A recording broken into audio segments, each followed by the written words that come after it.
internet wars there. Let me just check if I'm still live. Let me just check this. Hope I won't have any problems today.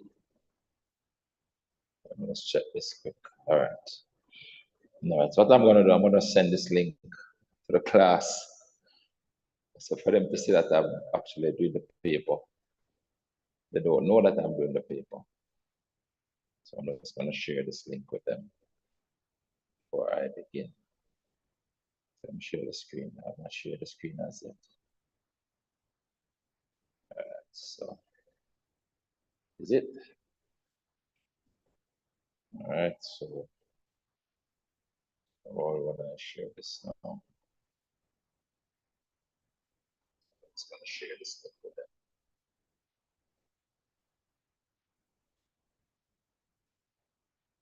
All right, I'm just sending them the link.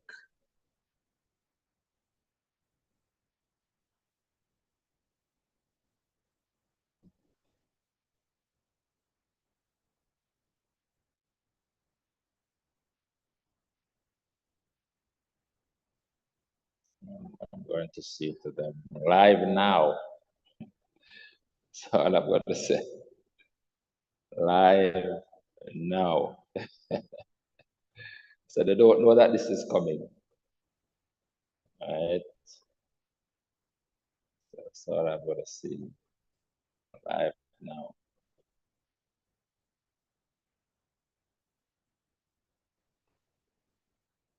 Live now. All right. So this is the exam paper on the screen. All right. Interesting. Back in the days when I used to do exam, you wouldn't see the exam paper until maybe weeks after. Many days after. Now you get an exam paper as soon as the exam is over. People have it to send to you. I've actually seen some solutions already, and persons are already online doing solutions. But I'm going to do my solution for my class, particular for Miss Jada. All right, so let's go see how you did. Let me bring up the calculator. All right, I've not looked at the questions. I'm just going to work it as they come. All right, let's go. Let's see what this was about. Some person said it was soft. Let's see if it was soft. All right, so first question gives us this expression, and it wants us to give the answer to two significant figures. So I guess I'm just going to put that in the calculator and then give the answer to two significant figures. So it's a square root of 7.1 squared plus 2.9 squared. That's what it is. And I'm getting, firstly, 7.669,419, and so on. Let's put 8. But the question wants two significant figures. So these are your two significant figures right here. 1, 2. So we have to use this 6 to correct that. And so correcting to two significant figures, this would then be 7.7 to two significant figures. That is that. All right, let's make sure we type that in correctly. Yes, we did. All right, then they want it to two decimal places. So it is the same figure here, 7.6694198. And these are your two decimal places. We're going to use this 9 to correct that 6. That was a 9, yes, so 669. And so to two decimal places, it is equal to 7.67. All right. Students have started to message me now.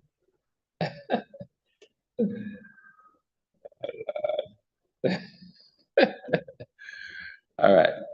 And this question says we have to write these values in ascending order, means from smallest value to largest value. So one way to do that is to write these as decimals. This one is already in decimal. We're going to write them as decimal. This is only one that is not yet in decimal. So I'm just going to work it out. Is 12 over 25. 12 divided by 25, that's 0.48. So this is really 0.48. 0.48. This one remains 0.46. And 47% is 47 over 100, which is 0.47. So the smallest one is this, 0.46. The second one is this one, but I'm going to write back what they told us, which is 47%. And then this is the last one, 0.49 is 12 over 25. 12 upon 25. That is it in ascending order. All right.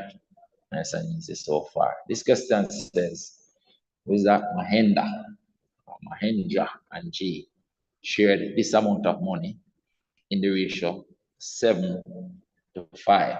So the total part there is 12. It says, how much more money does Mahendra receive? So we can do this multiple ways. All right, let's do it this way. I'm going to do it a way where I'm showing the total. I'm going to extend the ratio. And so, okay, it is 7 to 5. I'm going to extend the ratio to show the total as well, which is 12 to 12. And then I'm also going to show the difference, which is 2, because the difference is how much more one got than the other. All right, so I'm going to extend the ratio again to 2 to show the difference of the values, 2. All right, and what it is now is that we know that the actual total, so this part of the ratio now that I've extended represents the total, and this part represents the difference. The difference is how much more Mahendra got than Jeha. All right, so I know that this total is actually this amount. So the question is, what do I multiply this 12 by to get that amount? To know that what it is, we can divide. So it will be 7224 divided by 12. And so I need to multiply by 602. So I'm saying I'm going to multiply the ratio by 602. By 602. That's what I'm multiplying the ratio by. And so the difference becomes firstly, which is the answer really, and we're going to check it with the answers with the figures. So the difference, we multiply the 2 by 602. So it will be 602 times 2. And that will be 1204. This is going to become what it actually is, the total, which is a 7224. That part of the ratio, and then we'll go back for the blue, the 5, we multiply by the 602, 5 times 602, not multiply, 5 times 602 is 3010. And this part of the ratio, multiplied by the same 602, 7 times 602, we're getting 4214. So this is really the difference, you know. So the amount more, the more that I want is equal to this amount. That's the difference. 1204. But we can sort of double check it, right? So first we can check if the sum of these two numbers is this. Just to double check it to make sure. So it's the 4214 plus 3010. That's the total. All right. And then the difference, if you subtract them, the 4214 minus the 3010, that's the difference. So this is how much more she got. That's a nice and easy, quick way to do it. All right, extend the ratio, include the total and the difference. Next part down here says, the present population of Portsmouth is 550,000. It is expected that this population will increase by 42%. If it will increase by 42%, then the new amount is going to be 142%. So the new amount, or the new total, is going to be 142% of the original amount. Question says, write this in standard form. So to get it in standard form, we need to get the decimal point right here. So to get the decimal point right now is at the end of the number. And so we'd have to move the decimal point 1, 2, 3, 4, 5 units to the left. That is to divide by 10 to the 5th power. To balance out that division by 10 to the 5th power, we now go and multiply by 10 to the 5th power. So the calculation in here will move the decimal point for us. And so it becomes 5.5, and all the zeros after that are immaterial, times 10 to the 5th power. And this is the answer right here. All right, and we can check that because if you go and expand this back, you'd have to move the decimal point again, now 5 units to the right. 1, 2, 3, 4, 5. All right, and so we can accept this as the answer. Let's just double check it. 1, 2, 3, 4, 5. Good. All right, so that is the answer right there.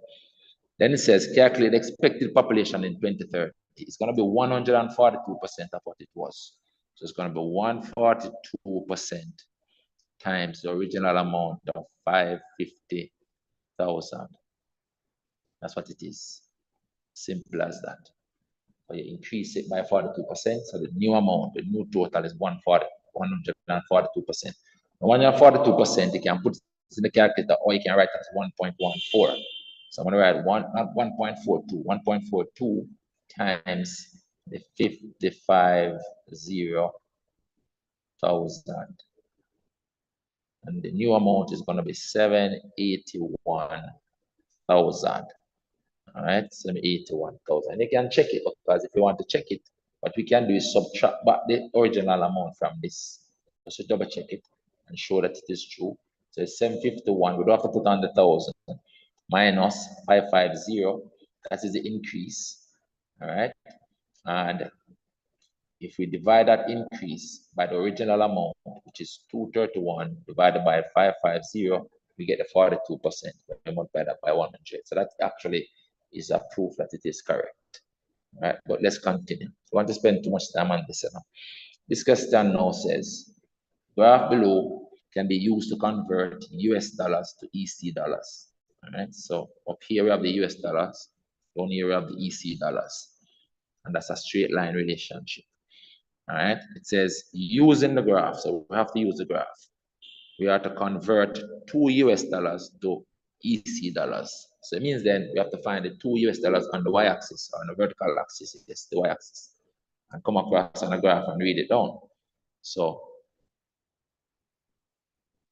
it's too much. So we're going to come across at the 2 US onto the graph, and we're going to read it down here. What you have to do now is ensure that we understand the scale of the graph. So it's 5 lines between 0 and 1. So it means that each line is 0.2. So that's 0.2, 0.4, 0.6, 0.81. So each line is 0.2. All right. So then this then is 5.4. This value is 5.4, which means $5.40. So they put a 0 on it. All right. So based on that, it's $5.40 based on the graph. So we can say EC. No, not EC. The US $2 is therefore equal to EC $5.40. And to put 540 because you express it in money, so you put the 2 decimal places. All right, and that is that. Next part says to convert EC $70 to US dollars. The graph is only taking us up to 10, but no problem. Because what we can do, since this is 70, we can work out the amount for 7. So we can say, okay, the graph will show us how much it is for $7. Put that there and then multiply that by 10 to get what the 70 is. All right, so let's see what $7 is on the graph. So for $7, that's what we can get from a graph. Because a linear relationship, we can multiply it up. So this is 7 EC. All right, I'm going to come up on the graph here on the 7 EC line and then come across here.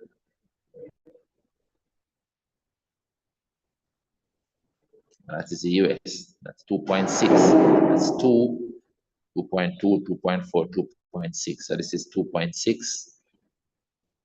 Right here is 2.6 means $2.60. All right, 2.6. And so $7 is 2.6. 7 EC is US $2.60. So 7 EC is US $2.60. But then the 170. So when I multiply this then by 10 to get the 70. All right, and so you multiply this side by the 10, you're gonna get the EC 70 that you want. Being equal to multiply this by the 10, you're gonna get 26 US dollars 26. And we have to do it this way because the question said use the graph.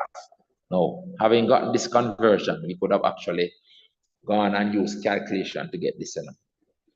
But the question said use the graph. You have to follow instructions. All right. You have to shoot the graph and you have to draw those lines on the graph to show that you use the graph. All right. So let's continue. That finishes the first one. Number 2, trying to finish this before it's time for my next class. Or time for my evening class. Now this says Laura needs to put mesh around two seed beds to protect her seedlings. All right. It said altogether she uses 60 meters of mesh. So that's the total that she's using. 60 meters of mesh. So she's gonna put the mesh around these 2 seed beds. All right. It said one of the seed bed is rectangle. That's the rectangle here. And the other one is a square. That's a square there. All right. So on the square, since this side is y, automatically you know that each side is y. So we can put that on here. Let's make the pen a little smaller. So this is gonna be y. It's gonna be y. That's gonna be y. Let's talk about the rectangle now. It says, as shown in the diagram, it says the width of the rectangle is x. That's what we have here. The width of the rectangle is this x meters right here, working in meters. And the length of the rectangle is 3 times the width. So it means that the length is 3x. So you can put that on here. The length is 3x. So it means that over here is also x and here is also 3x. All right. It says using the information given above, derive a simplified expression for x for y in terms of x. So what we know is that the total perimeter of this plus the perimeter of this add up to 60. That's what we know. All right. So we can say the perimeter of the rectangle plus the perimeter of the square is equal to 60. Now, what's the perimeter of the rectangle? It is 6 and 6. 3 and 3 is 6, and 2 make 8. So that's 8. If you add up the sides around this thing, it's 8. 3 and 3 is 6, and 2, 8. All right, so that's 8x. Plus the perimeter of this now just 4y. And all of that is equal to 60. Question wants us to make y the subject. Now, first, this can be divided through by 4. To simplify it, divide this through by 4 because it did say simplified. So divide through by 4. This becomes a 2x. This becomes a y. Divide this by 4, we're going to get 15. And then to make x a subject, we transpose the 2x over here. And so finally, let's make this a little bit smaller. Finally, y in terms of x means that y must be the subject. Y is going to be equal to 15 minus 2x. All right, 15 minus 2x is our y. Hope students were getting all of these correct. Hope I am correct. But normally we'll be able to prove it here, but I guess this is a proof. So this question now says the area of the rectangular seedlings, the area of the rectangular seed bed is equal to the area of the square bed. All right, so the two areas are the same. So what's the area of the rectangular one? Is 3x times x, and this one is just y squared. So they're basically telling us here that 3x times x is equal to y squared. That's what they have basically said with that information. And so this expression is 3x squared. So from this now, we know that y squared is equal to 3x squared. 3x squared. Y squared is equal to 3x squared. All right. Then it says, use this information and your answer in A to write down a quadratic equation in terms of x, meaning all x must be in it, to show a simplified, to show that it simplifies to this. All right. So we have this equation, and they are saying we also to use this one. And y is equal to 15 minus 2x. So let's write it here. The y is also equal to 15 minus 2x. So to eliminate the y, it's a simultaneous equation really, you know. We can take all of this that the y is equal to on that linear equation and substitute it here in the y there. And that's how we're going to do it. All right. to eliminate the y. So it's going to become a quadratic equation, which reads, I don't need a calculator, so I'm going to take this off, which reads, when I make that substitution, it's going to be 15 minus 2x all squared is equal to 3x squared. And I make that substitution. I'm going to expand this. All right. So firstly, I'm going to get the first term squared. Now, 15 squared is what? 15 squared is what again? I don't remember. 15 squared. These things I used to know on top of my head. 15 times 15, right? 225. That's where the 225 came from. That's 225. Then we need twice the product of the 2. So multiply these two things first. We're going to get minus 30x, and you double that to minus 60x. Then the second term squared becomes a 4x squared. So we're going to get plus 4x squared. And all of that now is equal to this 3x squared equals 3x squared. Now we get the equation, because when you take this 3x squared and bring it over here, you're going to subtract 4x squared minus 3x squared, give us the x squared that we see here. This is the minus 60x,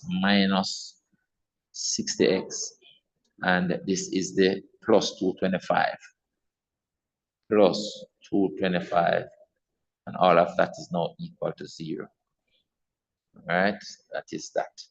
All right, so that was shown. All right, so based on that, you know that this answer up here was correct. All right, because we used it to do a proof down here. Then it says now to solve the equation using the quadratic formula. So they're telling us we have to use a quadratic formula. All right, so I don't need to write the quadratic formula, I just need to use it. If you don't remember the quadratic formula for solving a quadratic equation, it is this, that the x is equal to minus b plus or minus the square root of b squared minus 4ac all everything over 2a. All right, so the a in this case is 1, the b is negative 60, and the c is 225. Let's write that. The a is equal to 1, the b is equal to negative 60, and the c is equal to 225 in the quadratic formula. Let's do it now. Make sure I'm still online. Make sure. Am I? Let's make sure. I don't know. Let's make sure that the internet been giving some problems. All right, so I'm still on the Zoom. Am I still online? Yes, looks that way. All right, so let's continue.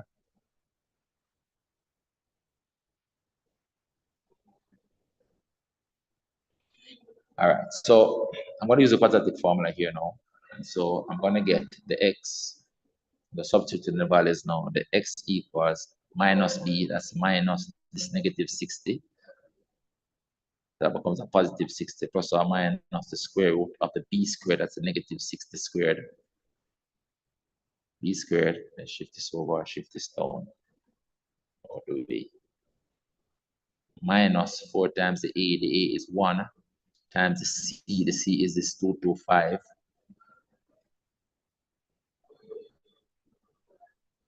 And it's all over 2a, 2 times 1. All right, so I have that on my calculator. I want a space. I'm just going to work it out, you know. I'm just going to put everything in the calculator and work out 1 for the plus and 1 for the minus. I don't need to go any further. All right, hold on a second. I'm in a class now. Huh? Oh, Jesus. Oh, man. Yeah, but I'm in a class now. All right, so I'm going to just put these in the calculator and get my 2x values. Remember, you cannot accept a negative x value because the length of something cannot be negative. All right, so x cannot be negative. So let's see what we get first. So x equals, let's just the first one. So I'm going to put this as a plus 60, right? Put a positive, a red plus on it, plus 60. So it's really plus 60.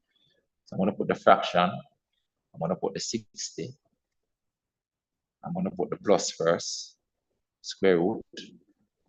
Now this negative 60 squared is the same as 60 squared. Don't matter. Positive or negative is the same. Squared minus this really becomes 4 times 225. 4 times 225. And I'm putting all of that over 2a, which is 2 times 1, which is 2. So I'm getting 55.9. I'm going to just call it 56. All right, so that's 56 I'm getting. We can maybe test the answers when we're done. So I'm getting 56. And if I change that plus to a minus on my calculator, and change it to a minus, I'm getting 4. Wow, I'm getting a positive value as well. So I'm also getting x equals 4. All right, so I guess both of them could work. Getting 4. Let's check this. Both of them would work. And we can just double check it by plugging these values back into the function. I don't want to be doing the question incorrectly. So let's try the 56. That's 56 squared minus 60 times 56 plus 225, getting 1. All right, that's because we corrected. So maybe we should go to 3 significant figures. So let me go back and put 3 significant figures. So let me go back and write it again. So it's 60, fraction, 60. I mean, in an exam, you wouldn't have time to do all this adjustment, but after all, we're not in the exam now. Square root, and then under there, it is 60 squared again, minus 4 times 225. I'm putting that over 2. So 55.98. Let's put that 55.98. The more accurate answer is 55.98. That is the x. And otherwise, well, x equals 4 point what? We'll change this to a minus. We got 4.02. 4.02. Those are the values for x. All right, and they're asking us for x, right? It says calculate the total area of the 2 seed beds. Total area of the 2 seed beds. So now that we know the x values, we can see what the total area of the 2 seed beds. So the question is which one of these to use. I don't understand because I would expect that one of these values would come out negative and you'd have to eliminate it. All right, so that's what I was expecting. All right, that's what normally happens with these questions. Let's make sure minus 4ac squared minus 4ac is 1. All right, so the area of a seed bed, remember now, is 3x times x. And this is just y squared.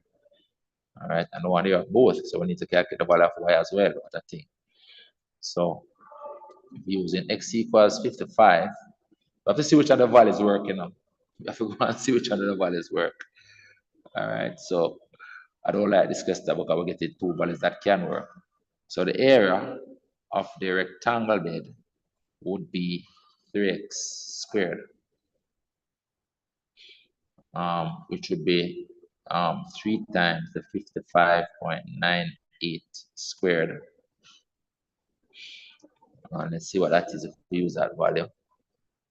3 times 55.98.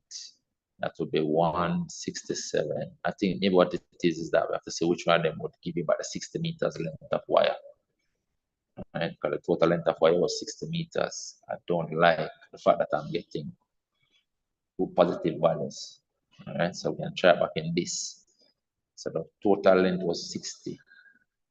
All right, where did we write the expression? This was the expression for the total length. I mean, it's going to work out. Mathematics don't tell any lies.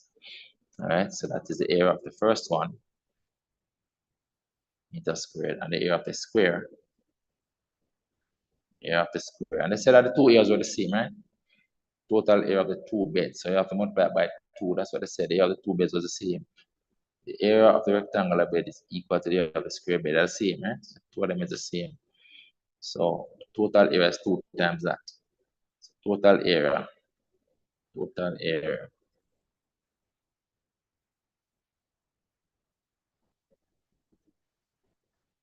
would be 2 times 167.94.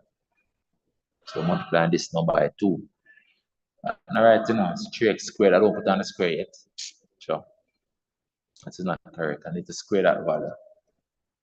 So I say I can't be that area. I can't be the big value. It's too big. Let's work with the 4. I'm going to work with the 4 now. I'm going to work with the 4. I'm just going to test the answers after this, but let me work with the 4 right now. Let me work with the 4. I'm just going to test the answers. I don't like the fact that I'm getting that large balance. Let me work with the 4. I was talking in meters. I mean, the length of some of a bed can be 55 meters. So I guess that's why we'll have to eliminate this answer. Right? Yes, because remember that the total length was 60. So it can't be this. This one is not valid. Yeah, that is what it is. This one is not a valid answer. It's too large. This is not valid. The total length was 60. So there's no way this can be correct. So the total length was 60. So that is not correct. So we're going to use the 4. So this is the answer right here. All right. So that is the reason that they expected for this question. So again, the area is now 3x squared. Let's go back to this now.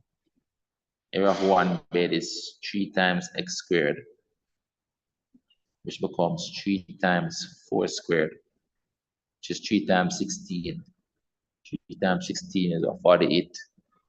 3 times 16, 48. So that's 48 meters squared. And so since total of them is the same, total area becomes 2 times 48 of the 2 beds, which then is 96. 96. All right, so that was the thing we discussed. And normally you'd have a situation where we get a positive and a negative and you eliminate the negative. This one is that we're getting a value that is too large. So this is 96 meters squared. All right, that is that. What a question. All right, so it has to be 4. We have to use the 4 right here. All right, let's use 4.02. I just use 4. All right, so that's about that. All right, let's continue. This question down here says a vertical pole, this is it, FP, stands on horizontal ground. That's why this is 90. Pole is vertical, horizontal is 90 degrees to the vertical. And it's held by 2 ropes, PG and PR. These are 2 ropes, PG and PR. It gives us some dimensions. PG is 18, that's here. FR is 9.7, that's here. And the angle inside this triangle right here is 38. So because these are 2 right angle triangles, we can use so-called tower and Pythagoras theorem in them. First part wants us to calculate the height of the pole, that's this side. All right, so we want this side, which is the opposite now to this angle, and we have the hypotenuse. So that's sine trig ratio we have to use. So I'm going to start by saying the sine of 38 degrees equal the opposite side, which is the PF. I'm going to call it FP, same thing, FP, over the hypotenuse, which is 18. So to get the FP, we're going to take the 18 and multiply it up here.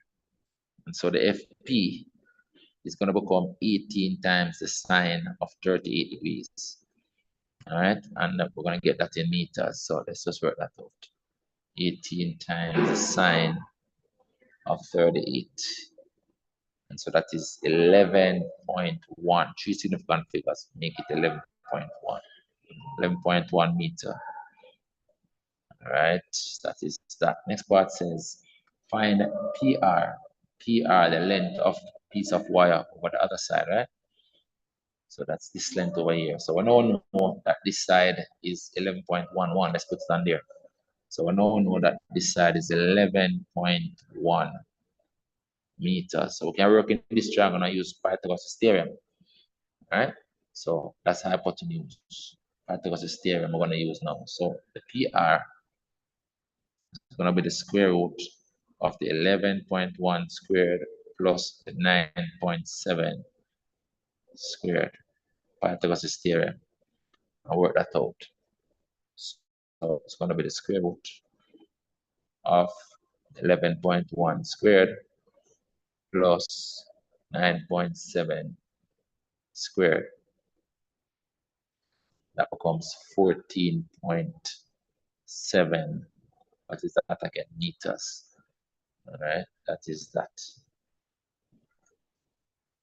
All right, so finish that one.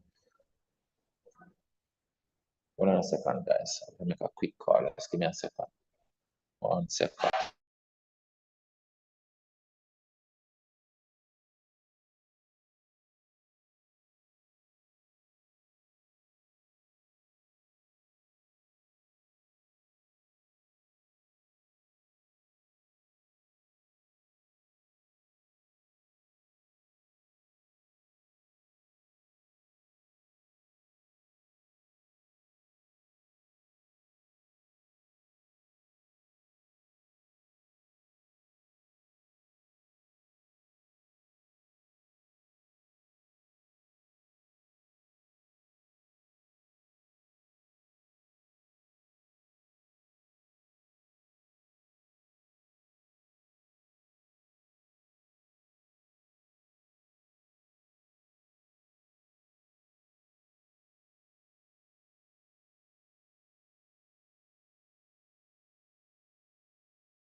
All right, I'm back.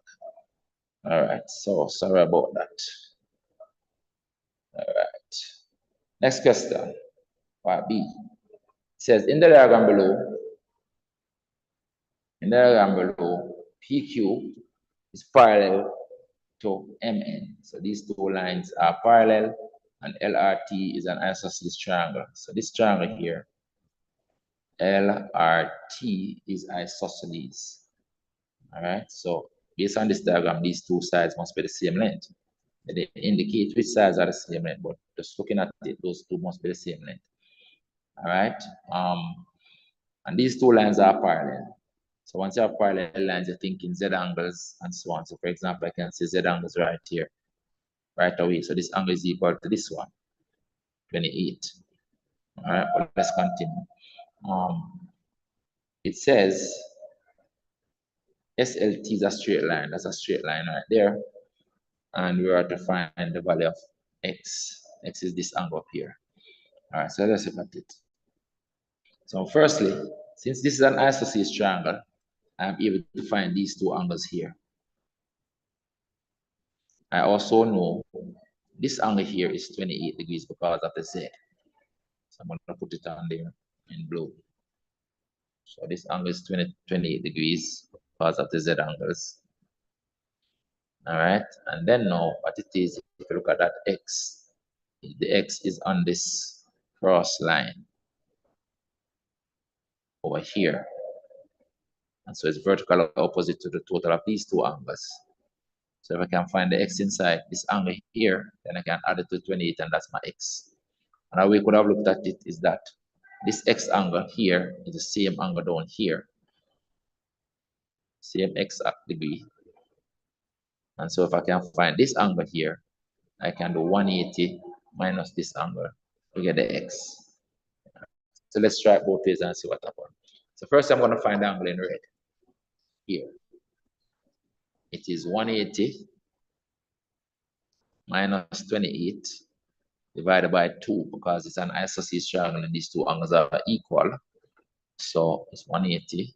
So it really becomes 90 minus 14. Half of the 180 is 90, half of the 28 is 14. So it becomes 90 minus 14, that's 76. And so this angle here is 76 degrees. And so I can say X then is 180 minus 76. So I can say that. I can say the X becomes 180 degrees minus 76 degrees. That's X degrees. All right, so it's 180 minus 76, 104. So X degrees is 104 degrees. Means that the value of X is just 104. But the other way to do it though is to say that again, same 76 degrees up here. This angle P is also 76 right here. And as I was saying, these two is equal to the X. So the X is equal to 76 plus 28 as well. So, or we could have said that the X degrees is the 76 degrees plus 28 degrees. I'm going to get the same 104 degrees. So that's the other way to do it. X equals 104. All right. Yes, 78 plus 24. All right, good. That finishes that one. Nice and easy. Next question here. Don't need it, don't need this. But I want to kind of want to keep this on the screen so I can see that because the internet not so stable. I want to kind of see that I'm still on the Zoom. All right. So this question says diagram below shows a shape T. So this is a shape T, and this image Q. That's the image Q after a transformation. Right. I guess I want to describe it. It says describe fully the single transformation that map T onto Q. So if I look at this, looks like a reflection because if you use at the corresponding points, this point and this point correspond. So it maps across here. This point and this point correspond, map across there.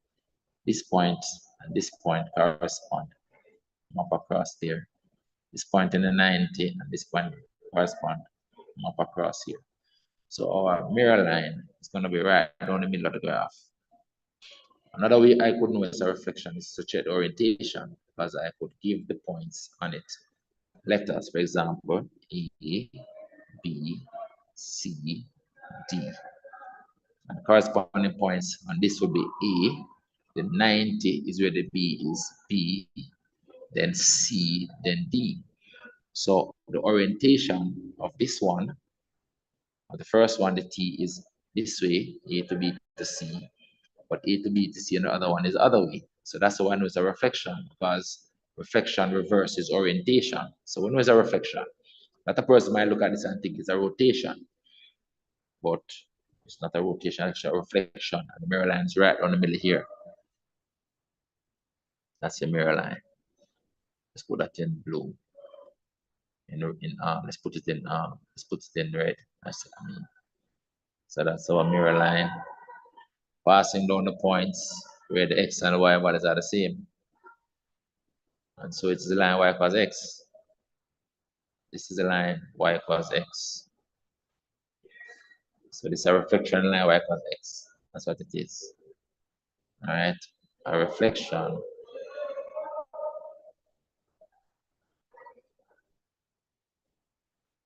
in the line y equals x. All right, that is it. Then we come to this part. It says, on the diagram above, draw the image of t under a translation of this negative 1/6. Now, negative 1/6 means you're going to move 1 unit to the left and 6 units upwards. 6 units upwards. That's how we're going to move each point. Now we're moving t. Remember, because it's a translation, the shape stays the same. So I just need to move 1 point on the t. And let me change what this to blue. Let me change what this to blue, because I'm going to do the translation in red. So let me change that back to blue. And then I'm going to show the translation in red. So this point is going to move 1 place to the left, which is here, and 6 places, 6 units upwards. 1, 2, 3, 4, 5, 6. That point is coming to here. And then all we need to do is draw about the same shape around that point. So let's draw the shape in blue. So this side first is 3 units long. See? 3 units long. This side is 2 units. 2 units up. The piece on top is 1 unit. 1 unit. And then this side completes this the shape. That's my image right there. And they usually tell you to call it something. What did they say to call it? Call it double. Call it M. So this is our M. That's where M is. Simple as that. All right. Next part. Next part gives us, and in recent time, been setting coordinate geometry with lines on a diagram, but this time we give us points, right? I can see the points here. So it says rectangle PQRS has diagonal PR, where P is this point. So let's write it down. P is a point minus 310. And Q, or R is this point, 4, -4. All right, so Q, not Q, R is the point, 4, -4. So those are the 2 points. It says calculate the length of the line. So I'm going to use the length of line formula, nice and easy. So the length of the line, length PR,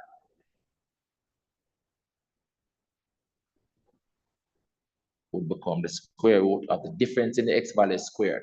So I'm going to use this point minus this point. So it will be this x value minus this x value. So it will be 4 minus, and this x value is a -3 squared, plus this y value minus this y value. So it is -4 minus 10 squared. Put that in the calculator, and we get what that is. All right, let's simplify it. This actually becomes 7. So this becomes the square root of 7 squared. And this really is -14 squared, but it's same as 14 squared. So we're going to write plus 14 squared. That's what it becomes. All right, so it becomes the square root. All right, let's put this first. 7 squared plus 14 squared. Square root of 250, 245, square root of 245 units. And I can leave that as answer.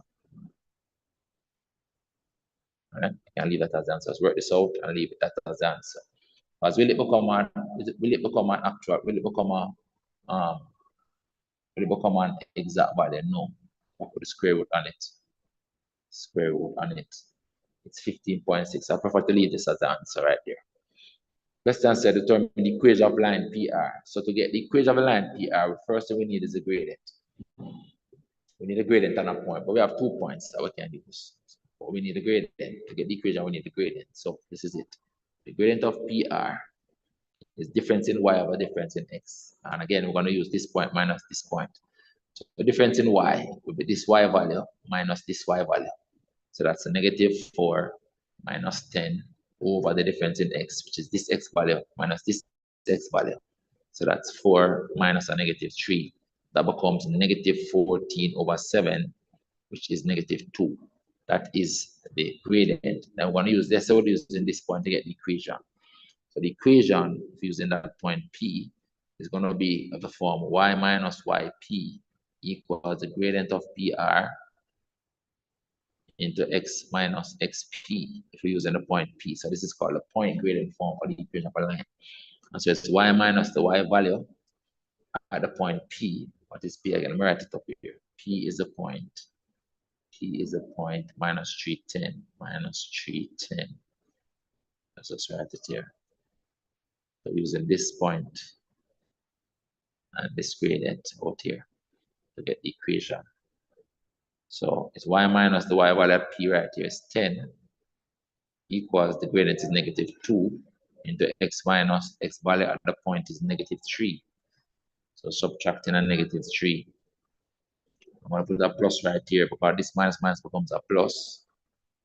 And so if you simplify, it is firstly y minus 10 equals expanded. So we're going to get -2x. Remember, this is -2 times +3. You're going to get -6. Then this -10 comes over, becomes a +10. 10 minus 6 is 4. So it's y equals minus 2x plus 4. We can test if this equation is correct by testing the values on the second line. Because if I plug the 4 here for the x, put the 4 here, I'm going to get 2 times -4 is -8 plus this 4 is -4. So the E line is correct. That's the correct equation. All right, let's continue. Now this is a functions. This part. It says two functions f and g are defined as follows. So they give us these two functions and they want us to find f of x minus 2. So we're going to take the x minus 2 and substitute for the x in the f function there. So it's simply going to become 3 times x minus 2. That's where the x was. And put it back this plus 1. Plus 1. And we're going to expand this. This time the x is 3x. 3 times the 6 is 3 times the minus 2 is -6. -6 plus 1 is -5. That is it. 3x minus 5. 3 minus 6, right? Then we want to calculate this. All right. So this now we're gonna put this 3x plus 2 in the g function, and we're gonna add 10. All right. So this really then is gonna work out to 3x plus 2. And we're squaring that, and then adding back this 10. So this part of it is really your g of 3x plus 2. And we can simplify it by expanding this out first. We're going to square this first. We're going to get 9x squared. Then twice the product of the 2. We multiply these two things first. We're going to get 6x, double that to 12x. And then square this value, you're going to get 4. And then the 4 plus this 10 is 14. And basically, that is it. When you square this, we're going to get 4. 4 plus 10 is 14. So we'll get that 14. So that is it. Next question. Number 5. Let's just run through this quickly. It says, Mr. Morgan administered a spelling test to his class. It said, table below shows the number of words out of 10 that each student spelled. correctly. So you have to know what is the frequency and what are the values. So these are your scores. You want to put X on them, and this is your frequency. Very important. Sometimes we do that. So means that 8 persons got 5 words correct, 4 persons got 6 words correct, 2 persons got 7 words correct, and so on. So what is the mode? The mode is the score. The mode has to be a score that corresponds to the highest frequency. The highest frequency is 8, and so the mode is 5. All right, so the mode is just simply equal to 5 words. 5 words, 5 correct words. 5 correct words. Remember, it's correct words, but we can say 5 words. 5 words is the mode. Next thing I want is the median. Now, to get the median, we need to know which these scores are already in ascending order. All right, and these are the number of scores. We need to know what is the middle score. Which of these scores is a middle score? First, to know how many students are there. To know the number of students, we have to add up the frequency. All right, so we have to add this up and get the total frequency. So let's put the total over here. So this is 8 and 4 is 12, and 2 make 14, and 2 make 16, and this 4 make 20, and that make 23. So the total is 23. Total 23. All right, so what the median? So the position of the median Q2 is half of the n plus 1 term, and the n is 23 plus 1. That's a formula to do it. Half of the n plus 1 term, where the n is 23. So the number of terms is 23. That's n. So there's half of n, which is 23 plus 1. That is 12. So the 12th term is the median. And another way to look at it is that if you have 23 terms, that's an odd number of terms, right? It means that you have 11 terms this way, 11 terms on the right, and then you have 1 term in the middle, which is the Q term, the median term. That makes 23 terms, right? 11 this way, 11 that way, that's 22. The median one is in the middle. So the one that comes after the 11th term is the 12th one. So that proves that the 12th value is the median. So to find the 12th value, what we have to do is basically count up the values here, right? Count them up. Reminder, these are 8 values here so far, and then 4 more values here. That makes 12 now. So the median is this. And that's the 12th value. 12th value is here. 12th term. And that's it. 8 terms there, and then 4 more make 12. So the 12th term is a 6. So the median is 6. Simple as that. 6 words. So this is the Q2 corresponding to the 12th word, or the 12th score. So the median is 6 words. Q2 equals 6 words. All right, that is that. What else? Then it says calculate the mean number of words spelled. So to get the mean, we need a sum column. Now, they didn't give us a column, but we can basically work it out.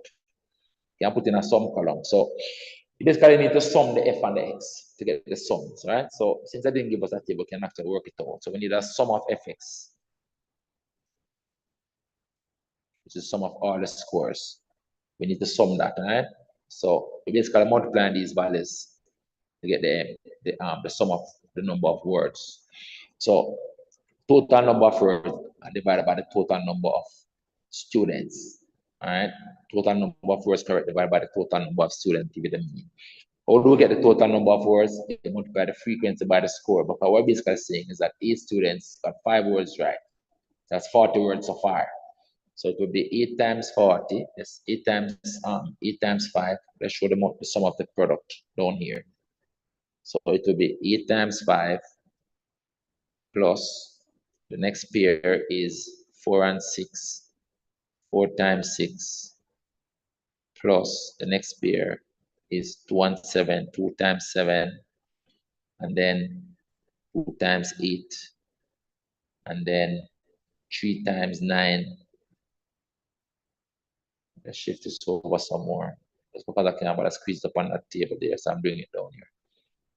And then the last one is 4 times 10. 4 times 10. that represent the total number of words that were spelled correctly overall. All right, that is it. I'll calculate that right here. So that works out to be 8 times 5. Let's write the amount, right? But multiply these. And 8 5 here is 40 plus 6 4 here is 24 plus 2 times 7 here is 14 plus 2 times 8 here is 16 plus the 3 times 9 is 27 plus 4 times 10 is 40. That represents the total words that were spelled correctly. Right, it's better. 3 times 9. That's 161 words. I remember now that the sum of the frequency, which is the number of words, right? Number of persons spelling words, is 23. So the mean equal the sum of the fx divided by the sum of the frequency, which is 161 divided by 23. That's the average number of words spelled by a student. 161 divided by 23 students. That's 7 words. That's the mean number of words, 7. That's the average number of words spelled by a student. All right, the mean number of words correctly spelled. All right, that is that. Down here now gives us this cumulative frequency curve. It says the attendance officer at a particular school record the time in minutes taken by each student in a group to travel to school. The data collected is shown in a cumulative frequency table below. All right, so that's cumulative frequency table, that's cumulative frequency, that's the time. But the graph usually shows less than or equal to time. So it shows how many persons spent less than or equal to any given time. That's what it really shows. And there are a total of 220 pupils up here. All right, 220 students. Question says, using the cumulative frequency curve, find an estimate for the number of students who took at most 32 minutes means less than or equal to 32 minutes. So I'm going to find 32 on the graph and go up and count that number of students, right?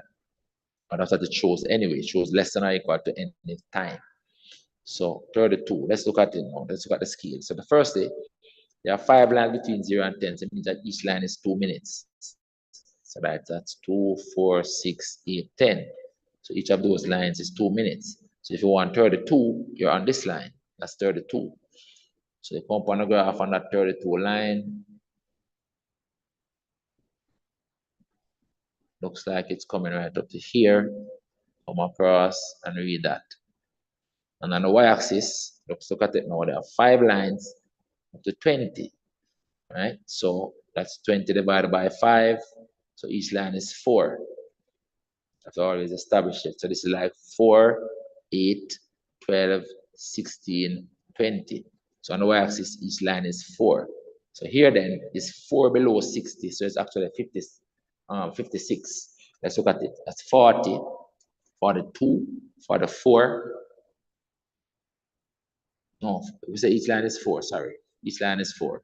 So that's 44, 48, 52, 56. So this is 56. 4 below the 60, that's 56. So the answer is 56. All right, so that is it. Now you can leave those lines on the graph to show how you got your answers. That's 56. 56 students. All right. Next part says the interquartile range. Well, the interquartile range is Q3 minus Q1. All right, so we need to find these quartiles. So there are 220 students in all. What's the portion of the quartiles? So the first quartile is 1/4 of the 220. That's a position of it. So 1/4, which is 0.25 times 220. That's 55. So the 55 position is where you find the first quartile. All right, so that is right here, the 55th. Remember, this is 56, this is 54, this is 56. So 55 is right in between here. All right, let's draw it out, extend it out, and shift this up a bit. All right, that red line, that blue line is a position of Q1, position of Q1, not Q1 itself, not just the position. So we come across on the graph and see where that is. All right, so looking like almost the same value we're getting that we had before. So I'm wondering if this should have been 50, 55. That answer, you know what? Let me change this and put this as 55. No, that's what we get. It's going to come out to be about the same thing. So it's coming back across the graph. It's almost the same place. So I'm going to change this to 55, you guys. I'm going to change this to 55. Just swap, and that is the first quarter, 55. Change this to 55. I'm going to make this red line come across here instead. Here. All right, I'll put it at the same line. All right, here, 55. So I want to draw a red line here. Right here. Right in between here. 55. So I'm gonna let my first answer be 55, which happens to be the first quartile. So maybe they intended for that to happen. All right, 55, right in between the 54 and the 56. So I'm gonna allow my first answer to be that, and it corresponds to my Q1. My Q1. That's my portion of Q1, which is 55, 55th student, and it gives us 32. So this is actually our Q2, 32. I want to make this be my Q2 right here. So that's my Q2 value. Q1, sorry.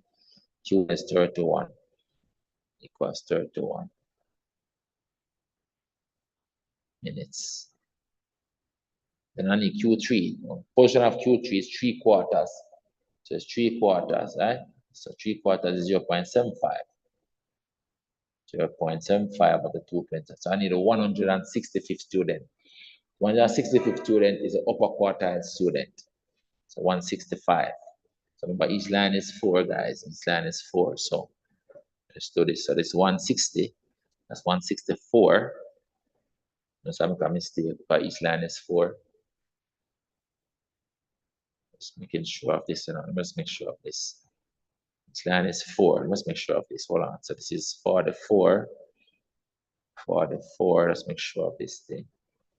As I'm thinking in twos. Let's make sure of this answer here. If you do an exam and you discover these things as you go, it's the same thing you have to do. So this is 44. This is 44. This is 48. Right? This is 52. And this is 54. 56. This is 56. It's an estimate and it's not really matter. And this is 60. So it's I work with the 56, just the same. The 55.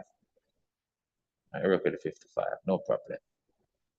You're estimating anyway, so neither here nor there. You're estimating anyway. So this was a portion of Q1 right there. So we need 165 now. So this is 164. This is 164. And this is 168. And this is 164. I'm looking for 165. So you know it's basically just above this setup. All right, just above that. I don't like, why would they give a number like this to work with? I just don't know. But anyway, you're estimating anyway. So I'm gonna just come right above this a little bit. About the 165. For the 165, just go right above the 164 a little bit, come across on the graph. And it looks like it's on this line right here. I want to read and see what this gives us. And see what this line is, what that gives us down on the graph. And it comes all the way down to here.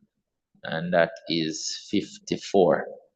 This is 54. This is 54. And that is our Q3. All right. So it's 54 minus 31. So I'm going to write that down here. Graph has the values on it. I'm going to write that this is equal to, what did you say? 54 and 31. That's 54 minus 31. And so that is 23 minutes. 23 minutes is in the quartile range. All right. Next part says, the letters in the word positive are each written on separate cards and placed in a bag. Dacia picked two of these cards at random with replacement. With replacement means that she's putting them back in the bag, and they know they set these kind of questions on CSEC. It sounds like an odd maths kind of thing right now. All right, but you have to just do what you have to do. So it's with replacement. So basically, how many letters are there? 1, 2, 3, 4, 5, 6, 7, 8, 9, 10. There are 10 letters there, and some of the letters are repeated. All right. It says, and she's doing a replacement. It says, find the probability that she picks the letter I and then picks a letter V. So this is a probability of I and then V. That's what it is now. When you do probability and you're adding, your probability when it's an AND situation, you multiply the probability. So it becomes the probability of picking an I multiplied by the probability of picking a V. So the probability of picking an I on the first pick times the probability of picking a V on the second pick with replacement. So they're picking out of the total of 10 each time. So this then becomes equal. The probability of getting an I first out of 10. How many I's are there? 1, 2, 3. So that's 3 out of 10. 3 out of 10 times. Remember, you put back the one that you're picking up. And so you're picking out of 10 again. How many V's are there? This is 1 V. That's 1 out of 10. So the probability of getting a V, a I, and then a V is 3 out of 100. That is it. All right, that is it. Let's continue. Number 6. Number 6 says, in this question, we use pi 20 over 7, so we're going to be doing some circular measures. Looking like we're going to be doing some circular measures. The diagram below shows a gold bar in the shape of a trapezoid, like a trapezium. Is a trapezium prism. That is a prism with a trapezium end. So that's the end of it. All right. It says the volume is 2886 cm cube. So they're giving us the volume 2886. Remember, volume of an object with uniform cross section is the cross section area times the length. And I've given us the length here as well. What is the length? The length is the distance between the two cross sectional ends. So this is the length of it. This thing is the length. So I'm going to put L on this. So the L equals 31.2 centimeters. I will know the volume as well. This is the volume. That is the volume. The question says, calculate the area shaded. The area shaded is in this formula, cross-sectional area. So if you divide by the L, you're going to get the A. So the A, cross-sectional area, is the volume over the length. And the volume is this amount, 2886 divided by the length, which is this, 31.2. And that's going to give us the cross-sectional area in centimeters squared, right? So that becomes a fraction of 2886 over 31.2. We're getting 92.5 centimeters squared is the cross-sectional area. It's easy enough, 1 mark for it. Next part says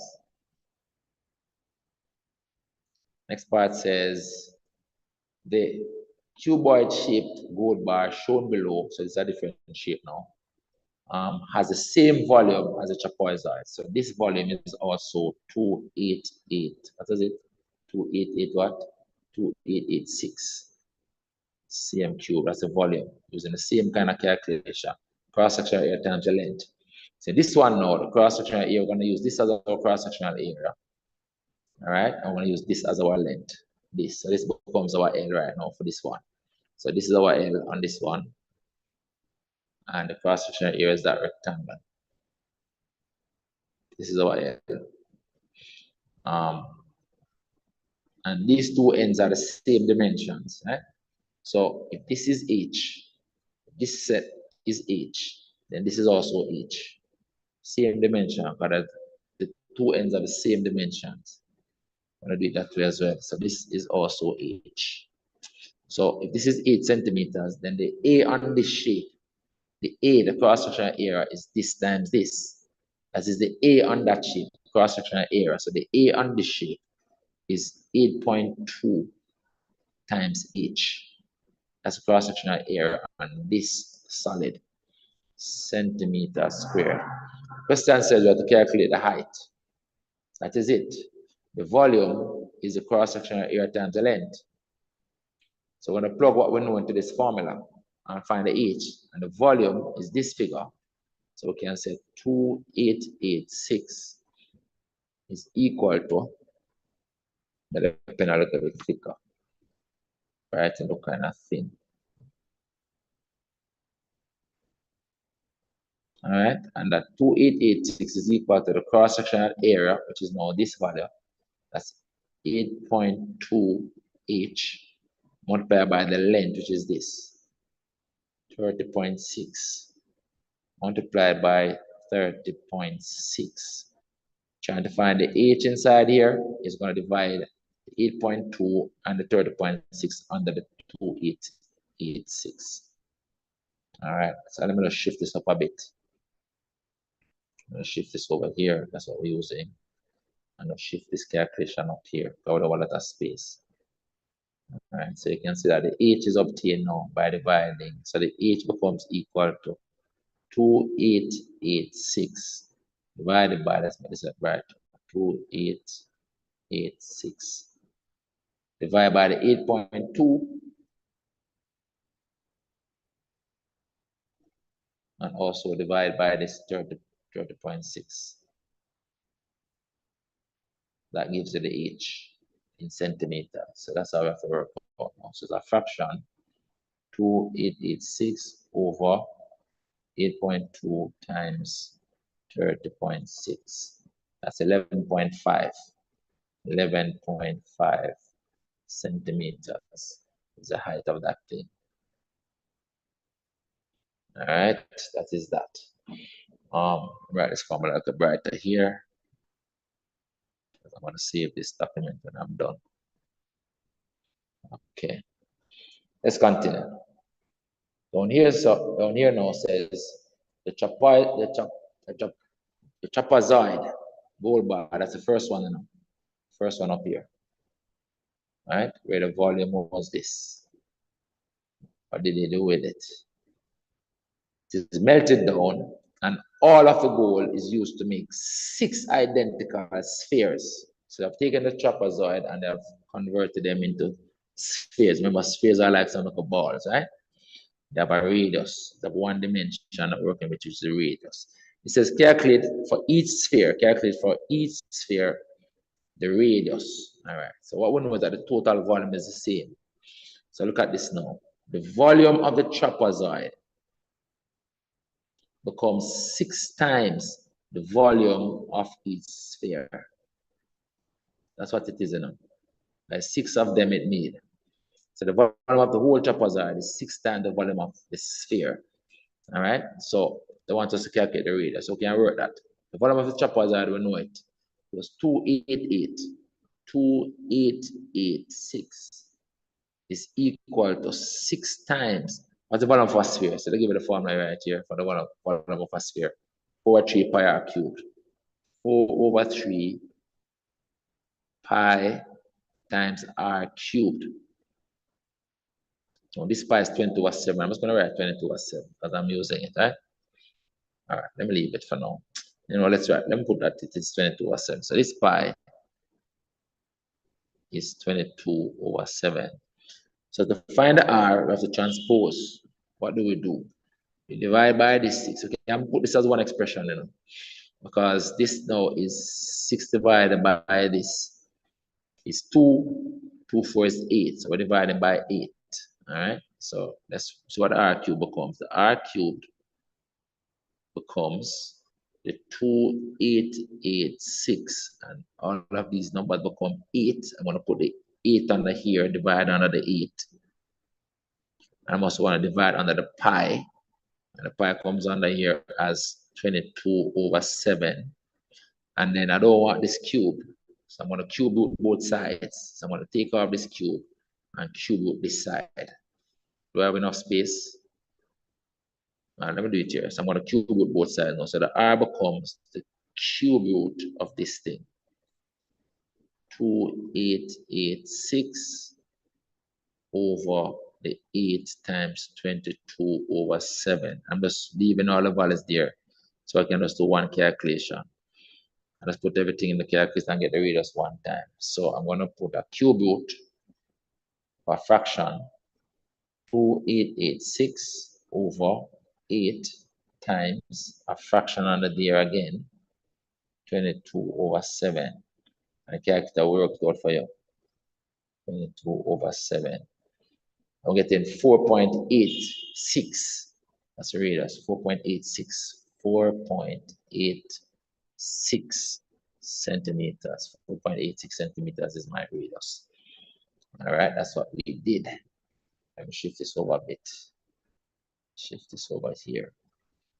All right, down here now, I want the area. It says for each sphere. For each sphere, that's what it said enough for each sphere. So mind ourselves. So remember that it says for each sphere now, we want us to calculate the surface area. And it tells us the formula for the first surface area of a sphere. Well, this is the radius center. So the area of a sphere, surface area is 4 times the pi. I'm just going to write it 22 over 7 this time. Times the radius squared. The radius squared. And the radius is 4.86. You're squaring that. That gives you the surface area of the sphere. So when I wrote this out now, so it's 4 times a fraction, 22 over 7 times 4.86. I didn't put a point. 4.86 squared. That gives us 296. You can put 3 significant figures and that's why 297 centimeters squared. 3 significant figures. All right, we're getting 296.93. 3 significant figures is 297. You can write 297. Let's write this 8 better. Up here, this is an 8. This is also an 8. All right, let me continue down here. It says the mass to the nearest kilogram was, for each sphere must calculate the mass to the nearest kilogram. Given that the density is this. Now, all this statement means is that 1 cm cube of the gold in the sphere is equivalent to 19.3 grams. And how much cm cube do we have? Did we calculate how much cm cube is in each sphere? No. To get the cm cube in each sphere, we have to divide the sphere of the trapezoid by 6. Remember, it's 6 it made enough. So the volume of each sphere is the volume of the trapezoid divided by 6, as it means 6 spheres with it. Let's do it this way. The volume of a sphere is going to be the volume of the trapezoid divided by 6. That's 2886 divided by 6. That gives you the volume of one of the trapezoid. And you multiply that volume now by the 19.3 to get the mass. So let's see what this is. So it is 2886 divided by 6. That's 481 cm cube. 481 cm cube is the volume of each of those little spheres. Therefore, the mass, we're going to multiply. So 1 cm cube is this amount in mass. And this amount of cm cube, multiply that by that to get the mass. So it's going to be 481 times 19.3 grams. We're not in grams first. Remember the one answer in kilograms. So multiplying this file over on the screen by 19.3, we get 9283.3 grams, but they want kilograms. So I have to divide by 1,000. Right? Because 1,000 grams like a kilogram. So I divide this by 1,000, move the decimal point 3 places to the left here. All right, so it becomes 9.2833 kilograms. And that is it. All right, that is that. All right, done. Next question. Number 7, pattern question. So the diagram below shows the first 4 diagrams in a sequence of regular hexagons. It says each regular hexagon is made up using sticks of unit length. All right, so I want to see how we go from shape to shape. That's what we want to do first. See how you go from shape to shape. So it looks to me like I have this shape right here, same shape, and what was added were these 2 hexagons right here. That was added. And it's true because we have this shape originally down here now. And then these 2 were again added. So they keep adding two of those hexagons. And the question says, complete the diagram below to represent figure 5. So to get figure 5, we need to redraw figure 4 and then add on 2 of the hexagons on it. Here and here, right? That's what we need to do, something like that. So I have this technology on the screen that I'm going to use. All right, so basically the left off. You notice now the left off this one here, and the left off this one here for figure 4. So we need to draw those in first. All right, to get back the diagram 4 first. So we need to draw those hexagons first. So I'm not going to draw one and copy it across, right? Because I have the technology can do that. So get through this more quickly. I'm just going to shift this over to here, where one is supposed to go. Where one was left out, I should say. And then I'm also going to draw another one down here. And shift that one up as well. One should have been here. And then I'm going to add on 2. So it's like I'm going to draw 2 in here now. I put these 2 in red. I'm going to draw 2 in here. 2 that was added to the original shape. And put them here, 2. All right. We draw 2 on this one up here and then add it on. So it's like they keep adding on these 2. So I'm going to draw these 2 that were added. And just copy it down. Because I have the technology, I'm just going to show you what the final shape should have been. You have to figure it out in the exam room. But I can just use this technology that I have. And this is what is added. So I'm going to show what you have to add. So we're adding this up here. Right there. And all of that would be your figure. Your figure. I didn't draw this one so well, but you get the picture.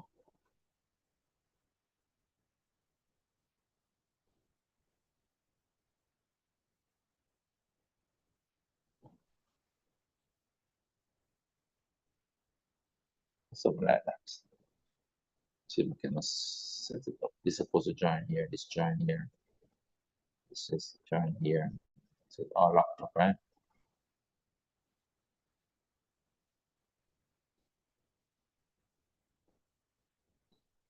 So everything there now represents diagram 5. So it's supposed to have 2 additional on this. So how many this has? This has 2, 4, 6, 8, 9. So it's supposed to have 11 here now. 2, 4, 6, 8, 9. Oh, it's the same shape we get back so far. Wow. 2, 4, 6, 8, 9. 2, 4, 6, 8. Yeah, right. 11 and 1. Yeah, it's correct. It's correct. But this is what we had before now. 2, 4, 6, 8. And this meant 9. Right? And this was added. Good. So it is correct. Just double checking. So that is the shape we're supposed to have. So the shape is supposed to look like that. So I put in the 2 blue ones, what we're missing from figure 9. And then from figure 4, sorry, and then you add on this to make figure 5 or diagram 5. So that is diagram 5 right here. That is it. Next part. It says the number of hexagons, regular hexagons, the number of regular hexagons 8, number of 6 S, and the perimeter of each figure P follow a pattern. The values for H, S, and P for the first 4 diagrams are shown in the table below. Study the pattern of numbers in each row of the table and answer the questions that follow. So I want to look for the pattern in these answers, right? So firstly, I like to fill out this row first, formula row, because it helps us to fill out the ones above sometimes, a lot of the times, in fact, all the times. So how do I fill out the formula line? So first, I observe that these increasing by 2. You can remember that we're adding 2 hexagons to each shape. So the formula down here starts with 2n, 2 times n. Formula starts with a 2n. But because the first figure where n is 1 actually has 3, we know that 2 times 1 is 2. We have to add 1 more to make it 3. So the formula is 2n plus 1. Simple as that. So the formula for this column is 2n plus 1. For this column, what do I observe? They're increasing by what? 8. It's increased by 8. Let's just double check it. It's increasing by 8. So it is 15 plus 8 is 23 plus 8 more is 31. Good, plus 8 more is 39. You can see that right here, increasing by 8 right away. So because we're increasing by 8, the formula has 8n in it. 8n is a part of the formula. 8n. So that better. 8n is a part of the formula. But the first figure has 15. 8 times 1 is 8. So I have to add 7 to make 15. So the formula is 8n plus 7. That's the formula. All right. You can try the formula, for example, on the second shape here, where n is 2. You can try it. You can say 8 times 2 plus 7. You get the 23. So the formula works. And then in the third column, you can see that we're increasing by 4. A plus 4 situation. Because we're increasing by 4, the formula starts with 4n. Formula starts with 4n. And the first figure actually has 12. 4 times 1 is 4. We need to add 8 to this. So I have to add 8 to that. So that's the formula for the third column. 4n plus 8. If you want, you can try it on the second one here, where 4 2 is 8, and then 8 plus 8 is 16. So the formula works.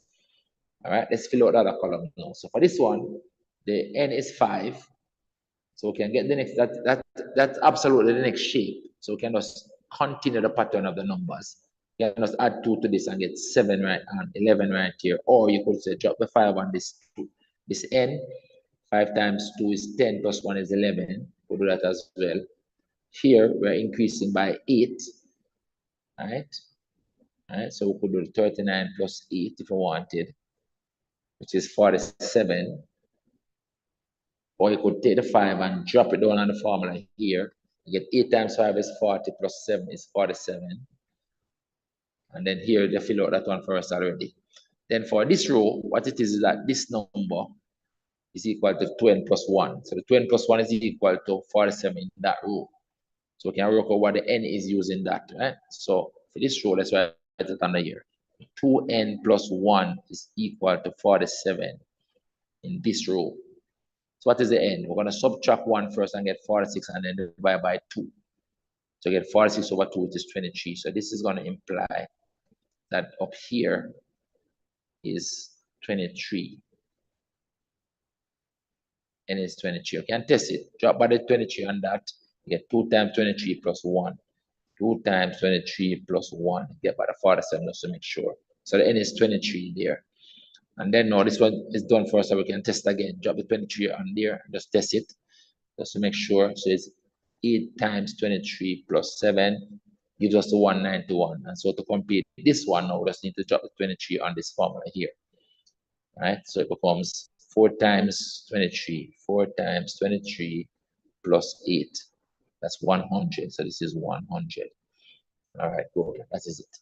Next part now says, Skylar says she can make one figure, one of these figures, with a perimeter of exactly 1005. So this is the perimeter column. So basically, what you're basically saying is that this formula can be equal to 1005. Now remember, what it is that n has to be a natural number. So in this table, n has to be a natural number. So we're going to say note. the n has to be a natural number because it's counting, you're counting shapes. So whatever figure she's making, the figure number n has to be a natural number, a counting number. So it starts from 1. Cannot be a decimal or a fraction, right? That's what we're saying.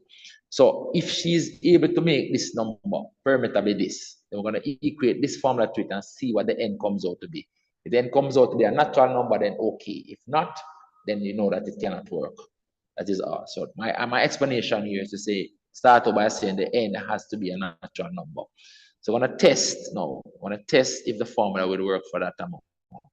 So we're going to test if 4n plus 8 was equal to 1004, 1005, what would be the n? What would be the n? All right, so the n would have been, subtract that first and then divide by the 4, right? So it would be 1005 minus 8 divided by 4. Let me write under here because they don't give us a lot of space. I don't like these lines to write on. So let me work it out under here to show it. And this would work out to be what? This would work out to be a fraction 1005 minus 8 divided by 4. See, I'm not getting a natural number. I'm getting 249.25. And this 249.25 is not a natural number, and therefore cannot have this number. Parameter therefore cannot be this amount because the n has to be a natural number, and the number of shapes, or shape number, is not coming out to be natural when the parameter is equated to that amount. And that's basically a reason. That's a good enough reason there. Right? So therefore, the p cannot be 1005. Parameter cannot be 1005. All right, that is it. Because, oh, I need to put a cross on this. It is not a natural number. Put a cross on it. This is a symbol for is a member of. So n is a member of natural numbers, a set of natural numbers. You want to write the word natural numbers here, or counting numbers, you can do that. But I'm leaving that as my solution. All right, then we'll come to number 8. 3 more questions. Finish this as quickly as possible. Here, it says the function f and g. So give us 2 functions question on this paper. Wow. So give us a function f and a function g. I want us to find g of 2. So g of 2 is obtained by putting 2 in the g function there. So this becomes 5 minus 2 squared. Because they put 2 for the x right there. So that's 5 minus 4, which is 1. Because 2 squared is 1, is 4. We want f to the minus 1 of 3. I'm going to do this another way. So there's one way we can do by finding the f to the minus 1 of x first and then plug the 3 in it. But another way to do this is to say, okay, let's say this is equal to some value of n. If f to the minus 1 of 3 is equal to some value n, we can now find the n. Now, if f to the minus 1 of 3 is equal to n, it means then that the 3 is equal to f of n. 3 is therefore equal to f of that number n. All right.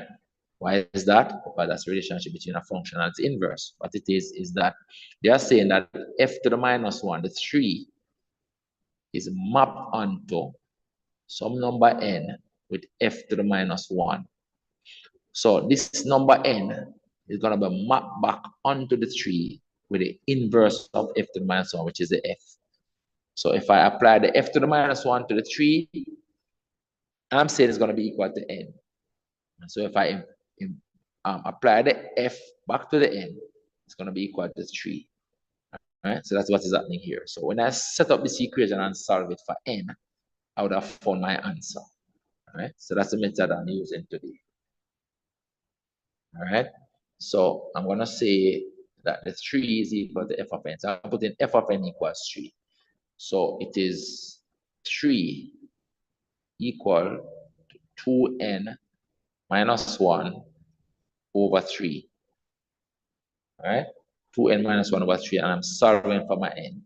So I'm going to multiply the 3 first and get 9 equals 2n minus 1. Then I'm going to carry over the 1 and add it, and then divide the 2 same time. So I'm going to get 9 plus 1 divided by 2 equals the n. That implies that the n is equal to 5, because this works out to 5. And therefore, I have already said that this is 5. That this is the n. So when I get n equals 5, it means that I've found f to the minus 1.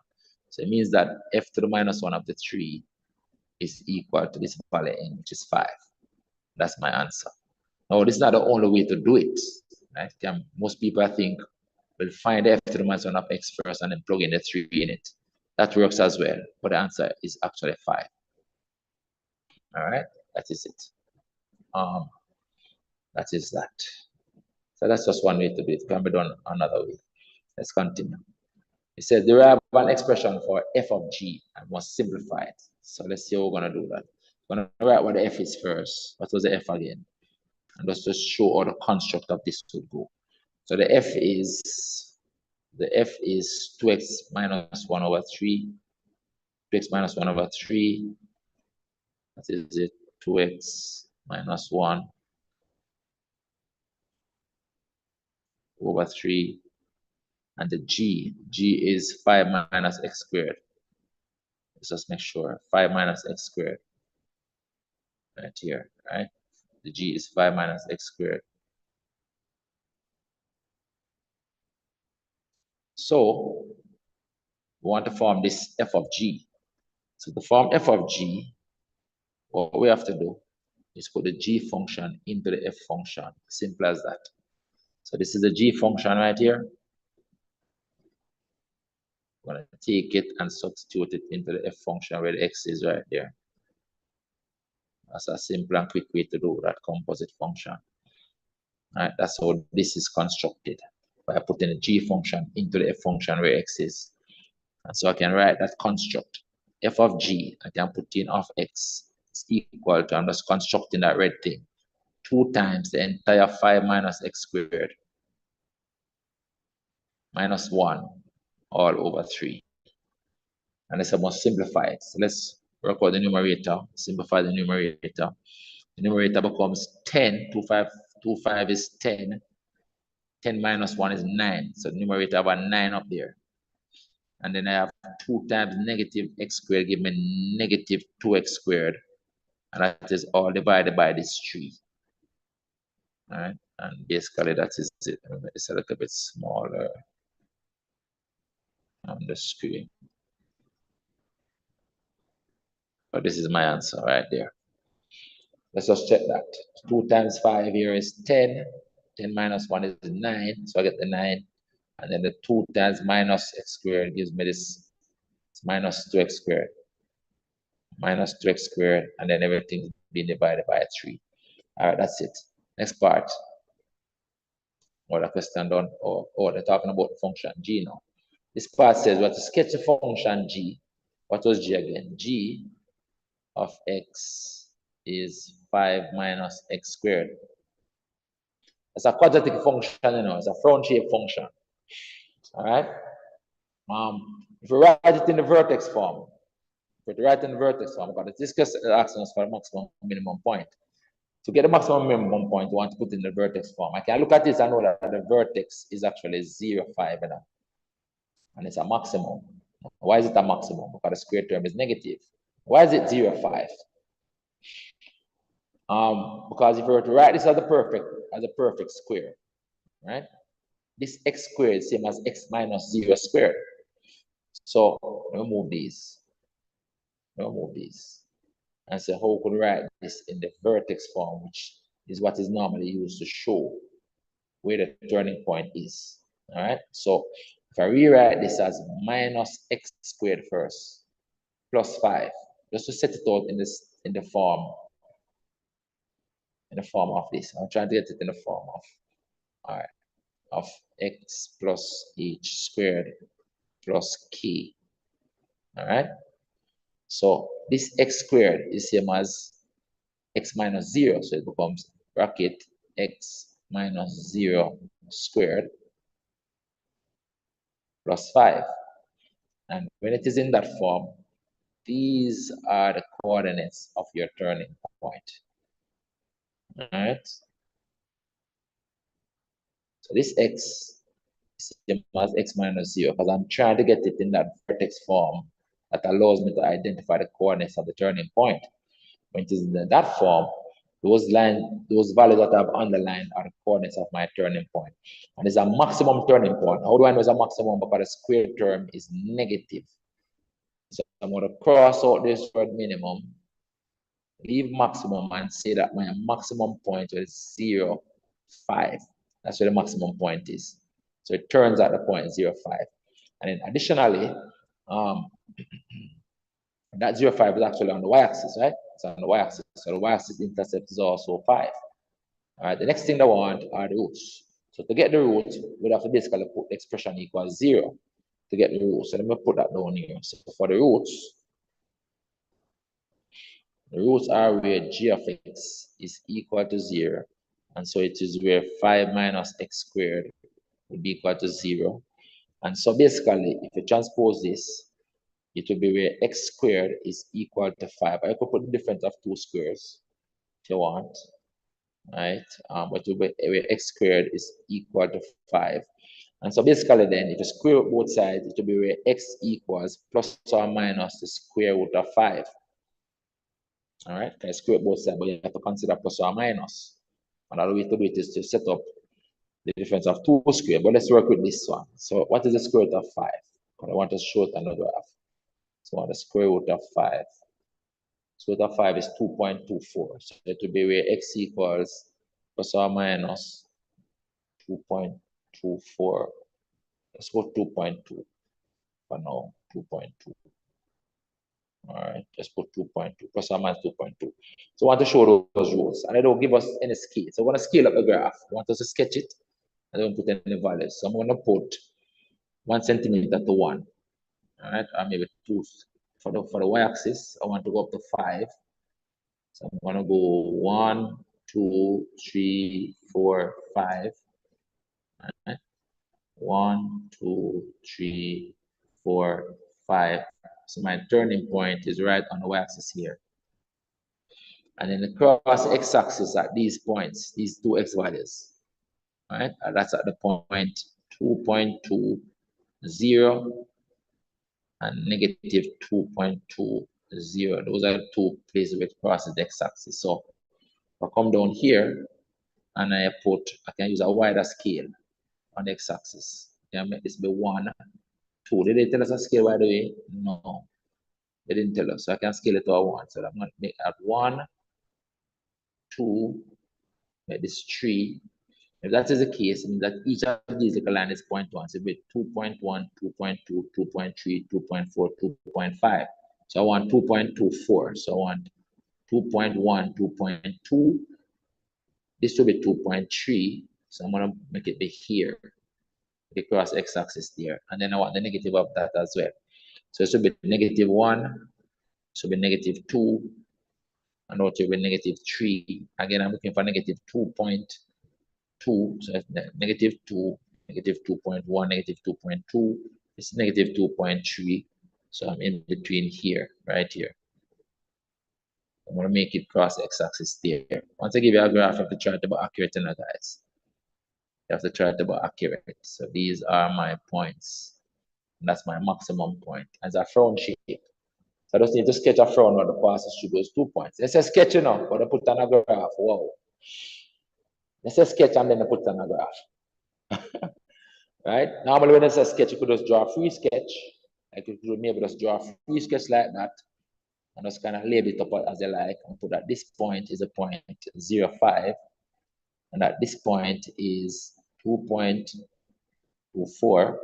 And this point is negative 2.24. And that will be okay. But they'll give you a grade. Give us a grade. So once they give us a grade, I'm going to try to use some points, right?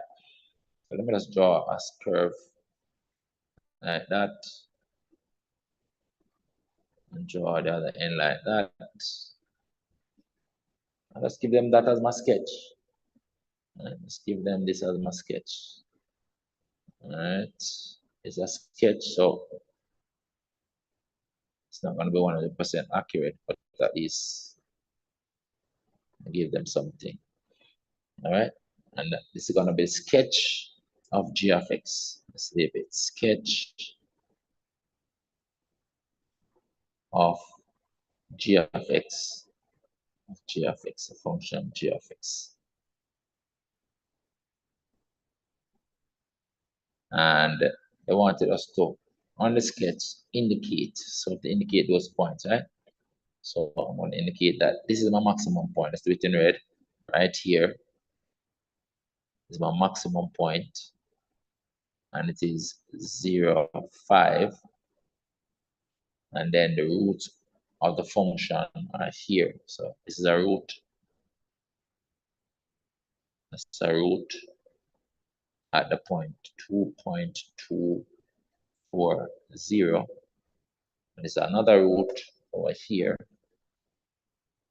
which is at negative 2.240. Roots are the points where the graph intersect x-axis. I'm putting the coordinates of the root points. Those are my roots. All right. If you just put the x values at the roots, those will be okay as well. All right, that is that. Let's continue. Down here now, oh, this question long. It says the graph below shows a quadratic function. So give us this as a quadratic function. And it says we are to, on the grid, we are to draw a tangent to the curve at the line x equals 1. Wow. So we did this in class, but I don't recall seeing it in a past paper recently. Then we want us to use the tangent to estimate the gradient. Yes, this is something that we did in class. So we hope you guys did it. So at which point? At the point where x equals 1. X equals 1 is right here on the graph. That's where x equals 1, all right? So we come in here, x equals 1, and we need to draw a tangent. So a tangent is a line that touches the curve at that point only. So if I'm just going to draw one with my free hand, best way I can, so it maybe would look like a line looking like so. Must look like it run must look like it run parallel to the curve through that point and then continue straight. And it must not cross the graph. Very important that it does not cross the graph. I want to assume that this is my tangent. Let's work with this. All right, I'm going to assume that if you draw it with a ruler and position it properly, that is your tangent at x equals 1. All right, tangent at x equals 1. Now, what are the coordinates of this point? This point is actually 1, 0. No, 1, 3, sorry, 1, 3. This point is actually 1, 3. And to find the gradient of that tangent, you're going to need another point that the tangent passes through, any other point. So I can say this point here. In fact, I can say this point here, which is my y-axis intercept. That's negative 1. That's a point 0, negative 1. That's like a C value. All right. So I'm going to use those 2 points. All right. I'm going to use those 2 points for this work. All right. And I want us to estimate the gradient, right? Let's draw the tangent first and then estimate the gradients. I'm going to use those 2 points for my gradient. So my gradient M is going to be difference in y over difference in x, or rise over run. Now, look at it carefully, If you went from this point to this point, the scale not the same, because the scale out here is 1. All of that is 1 unit. But up here, it's going by 1 centimeter. So if you count it, so if you're going to go from this point to this point, the rise is actually 3. No, it's actually 4. From negative 1 up to 3 is a rise of 4. And a run of 1. So you see here, you rise 4. 1, 2, 3, 4. I think it's gonna get a lot of people, but the whole of this is 1. See, this is there 0 out to 1. So this all of this is 1. Scale is not the same. So this is a run of 1. But this is a rise of 4. All right. So the gradient is rise 4 over run 1. Rise 4 I mean, if you use the coordinates and calculate it, you will get the same gradient, right? But I'm using rise over run. So rise 4 over run 1. So the gradient is 4. All right. Gradient of my line is 4. Rise 4 run 1.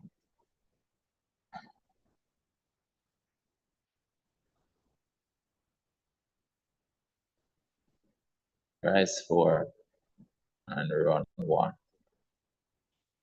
All right. Run 1 unit. So all of this is 1 unit based on the scale. If we go by the scale of the graph, you can just go by the grids, go by the scale. You can see it here. All of it out here is 1.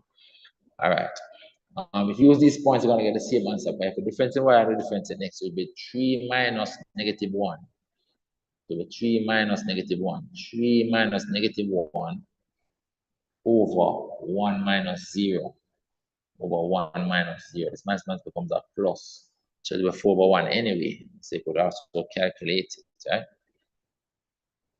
All right, so let's continue. So the gradient is 4, approximately. Then down here says, write down the equation of the line. So we have the gradient is 4, and we have the c is negative 1. That's what we have here. C is negative 1. So the equation is that y equals mx plus c. Y equals mx plus c. So it's just y equals 4x minus 1. That becomes the equation of that line. All right. Let's continue. Down here, v, x, y, and z lie on the circumference of a circle shown below, center O, with a diameter vy. So this is a diameter. But diameter subtends 90 degrees. So right away, I know that the angle over here is 90 degrees. All right, diameter subtends 90 degrees at the circumference. It says UW is a tangent. That's a tangent. So looking for tangent and cotangent and radius. At V, it says angle VXZ is 62 degrees right here. Angle XVY is 18 degrees inside here. All right, so for this topic, you have to know the rules, the laws, right? Question says, state a theorem that justifies the value of each of the following angles. That angle B is 62. So where's angle B? Angle B right here is equal to the 62 right here. Why is that? Because angle B, you come back along angle B, you reach a circumference, you find a chord that is subtending it, which is this red chord, subtending at angle B. That same red chord is subtending this angle up here, which is 62. So those two angles are subtended by the same red chord. And they are in the same segment, and so they are equal. So it's same segment rule we have to use for this one. Angles in the same segment are equal. Angles, let's write it down. Angles in the same segment are equal. That's the reason. Angles in the same segment are equal.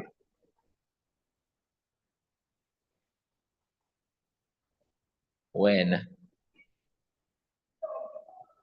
subtended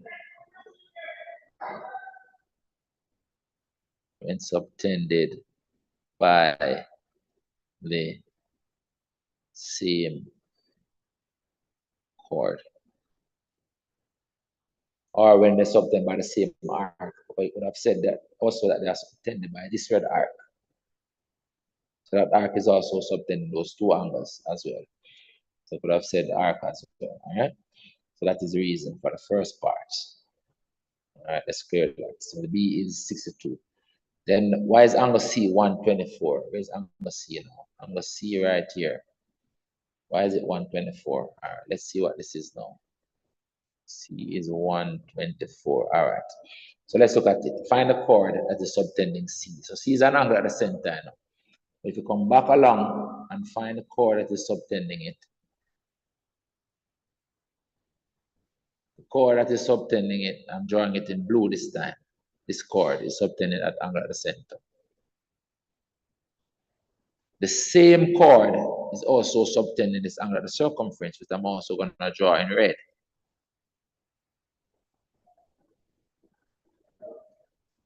The one at the center is twice the one at the circumference when they are subtended by the same chord. So it's a center rule for this one. So this angle at the center is 2 times that 62 up there. That's why it's 124.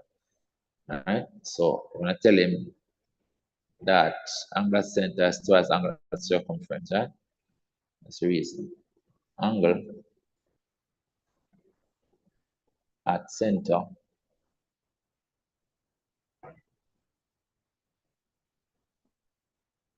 angle at center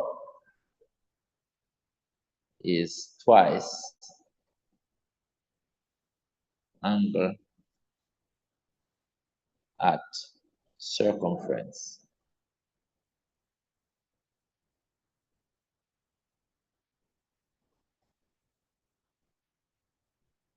When subtended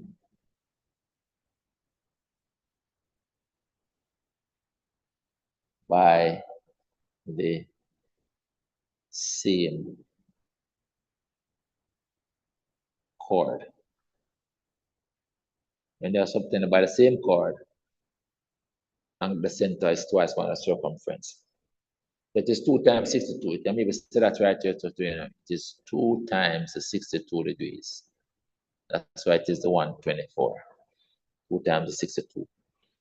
All right. What else? That angle OVW is 90. Which angle is that now? OVW. Let me take this off. OVW is 90. Where's the angle OVW? Angle OVW. OVW. That's angle between a radius and a tangent.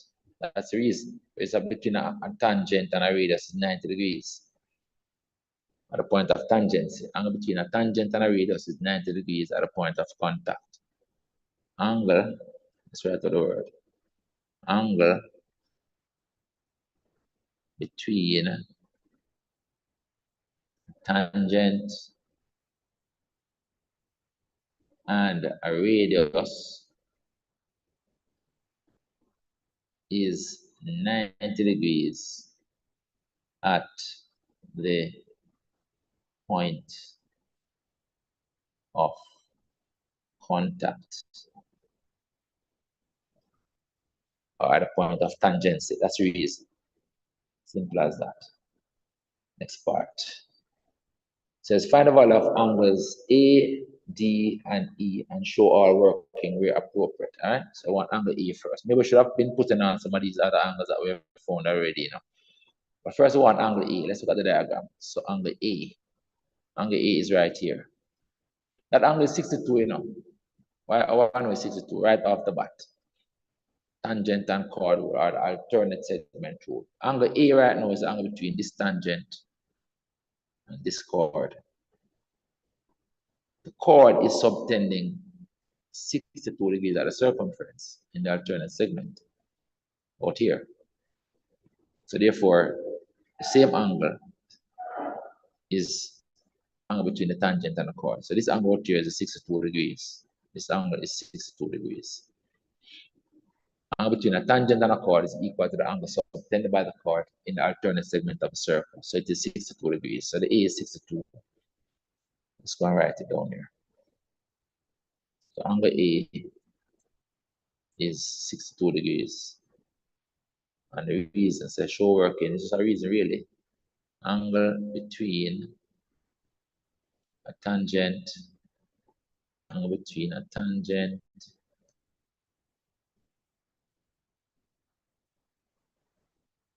and a chord equals the angle subtended by the chord.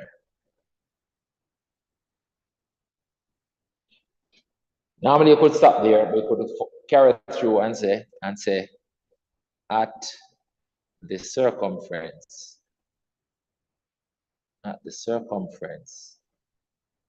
at the circumference.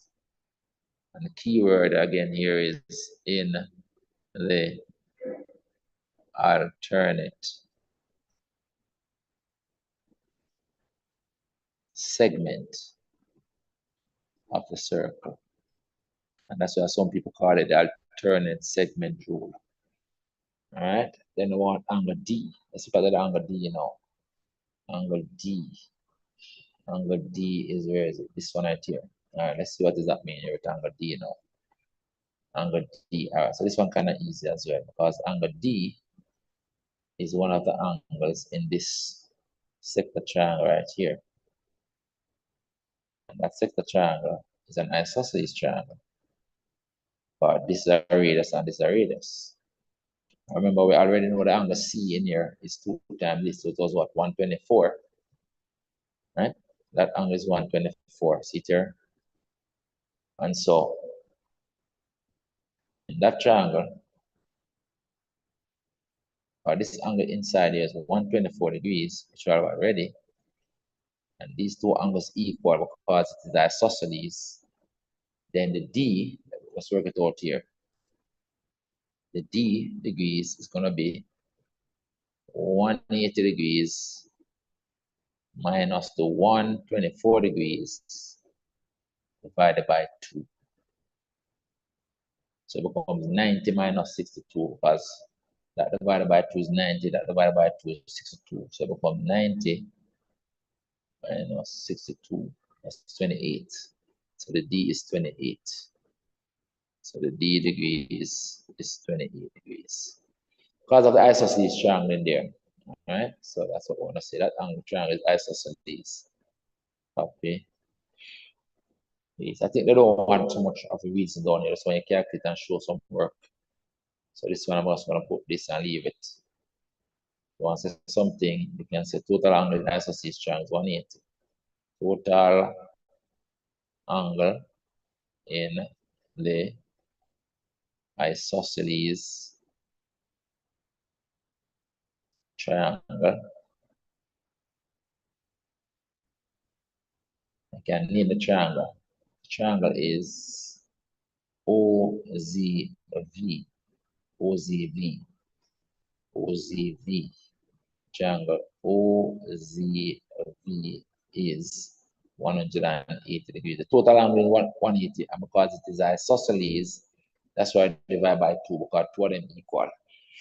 All right, so divide by 2, because D is one of the two that is equal. One of the two that are equal. All right, so that's 28. And then I want angle E next on the diagram. What I learned the question, right apart. Angle E next. Let's take these off. Where's angle E?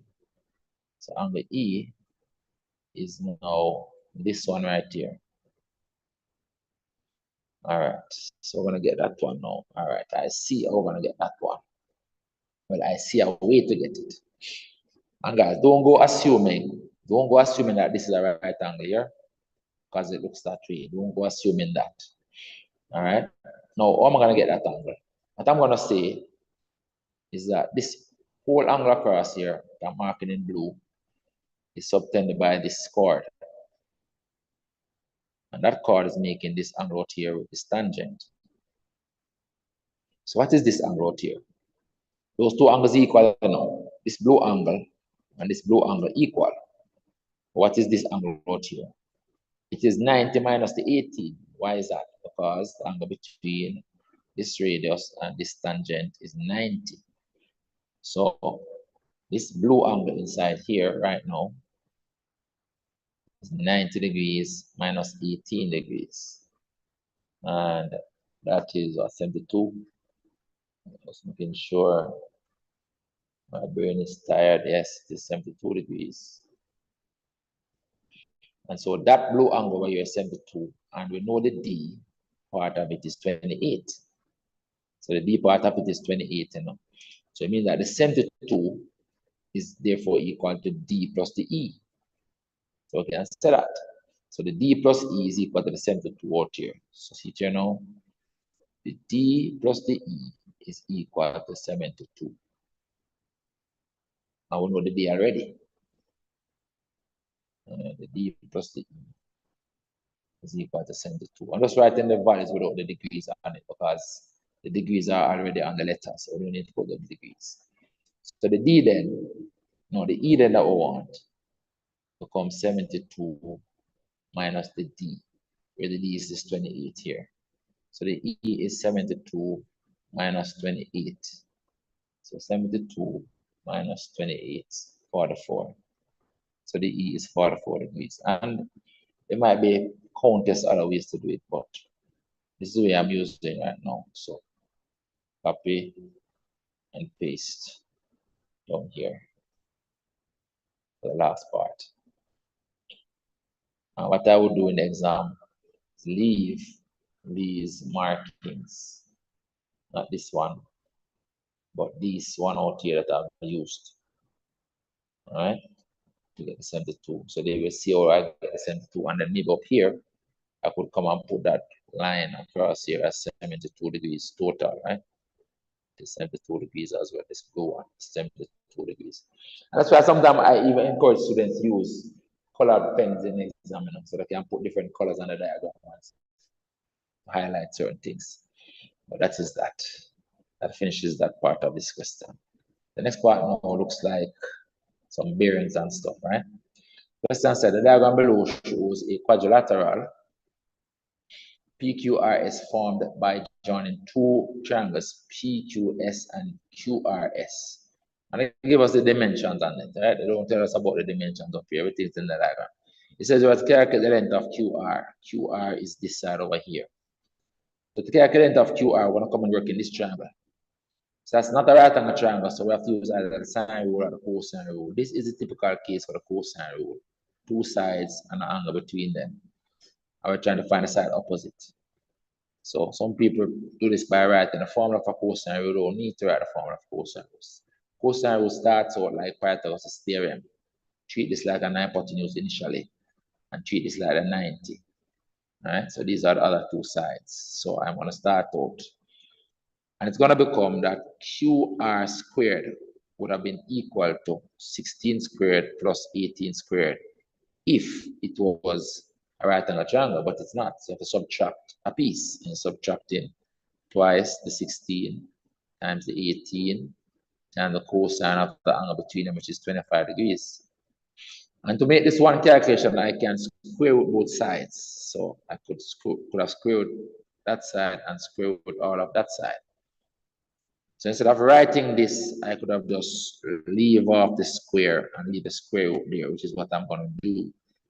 And so that is good practice to just do that. And so you reduce the amount of calculation that you have to do, or the amount of writing. So I would basically write this to begin with. And again, some people work this out and work this out and work that out. They don't need to be doing that. Just put everything in the calculator one time and get the answer. So it's going to be a square root of 16 squared plus 18 squared. Then you're subtracting, not plus, minus 2 times the 16 times the 18 times the cosine. Make sure the calculator is in degrees, which it is, of 25. That's 7.6. 7.6. Three significant figures with the 7.61. Let's make sure we put in the figures correctly. That's all we need to do. Yes, look good enough. 16, 18, and 25. That's it. So I'm going to put my 7.61. The unit of measure here is meters. So that is it. As you calculate it, to put in the diagram in case you need it. So this is equal to 7.61 meters. That's it so far. Next part, 3 marks for that. Whoa, 3 marks for that. That's easy 3 marks.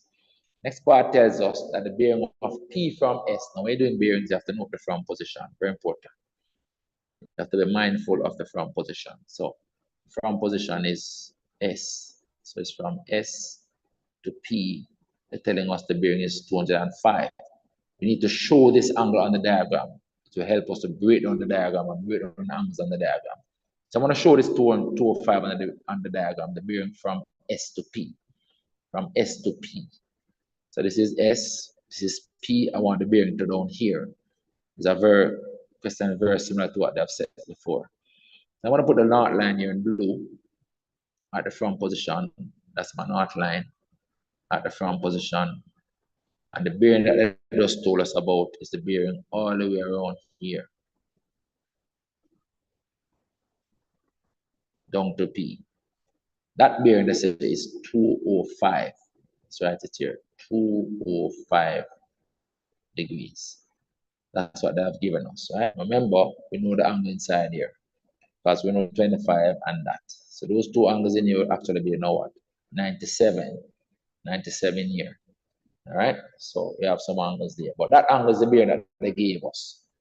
All right, that red angle there is the bearing they gave us right now, 205. Question said, must calculate the bearing of R from S. So what know the bearing of R from S? Remember, always know the from position. So it's from R to S, from S to R. I said R from, yeah, R from S is from S to R. Good. So we want the bearing from S to R. So let's see what the angle that is. From S to R. So it's from S down to R. Let's use a different color to show that angle. Let's use a purple. So it's from S to R. This is the north line of the S. It is this angle right here. That purple angle. Clockwise from the north line to the line that takes it down to R. That is the angle that I want. But that purple angle is easy. It is basically the 205 minus the 2 inside here.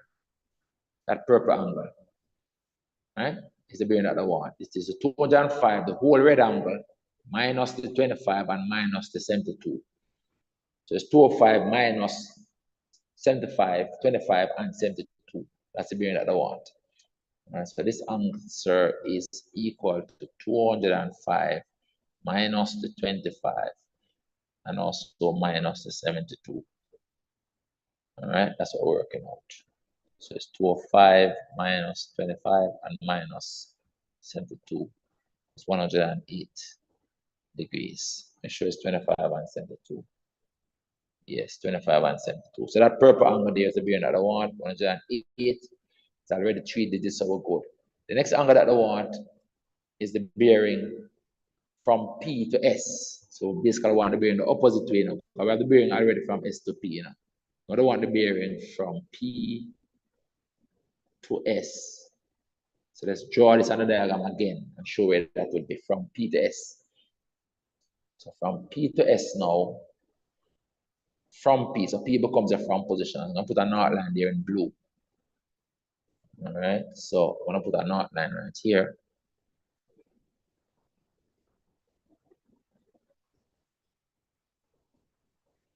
So from P up to S, the bearing is clockwise right here.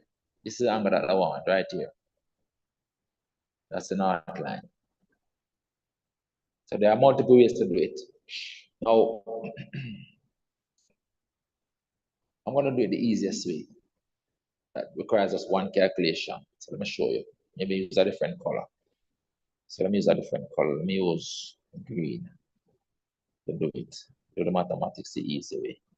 So we're trying to find this angle here. This green angle here. That's the bearing from P to S.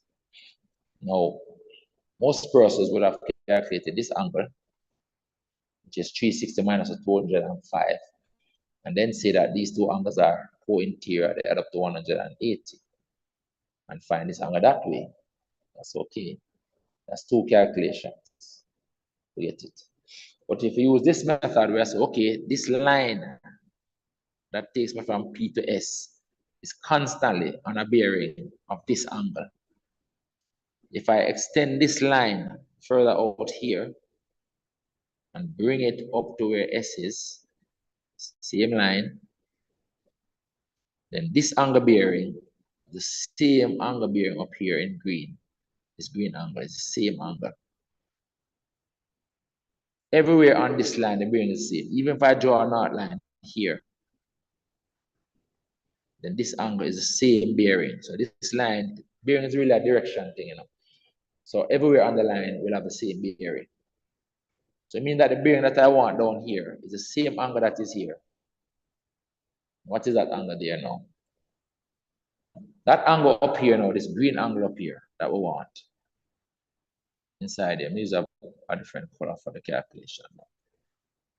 Let's use the purple. This green angle in here that we want. No, a green angle. If you look at it, the whole red angle back to the green line is 205. But the green line itself from here to here is 180. So it means that the angle inside here that we want is actually 205 minus 180. The green line is total angle is 180. But from the north line all the way around here is 205. We only want the piece inside here. So that piece inside here is 205 degrees minus 180 degrees. So that's one calculation. You get it quicker that way. 205 minus 180. That's 25 degrees. Wow, it's 25 degrees as well. All right, 205 minus 1, 25 degrees. We have to put the 0 in front of it because it's bearings. So it's 0, 25 degrees. I can just show you that the other way to do it, quick and fast. The other way to do it, as I said, is to calculate the angle inside here by doing 360 minus 205. Our total angle around our point is 360. So this angle here will be 360 minus 205 degrees. Let's show you the other way. So it will be 360 minus 205. That will be 155. And then now these two angles will add up to 180 because they are co-interior angles.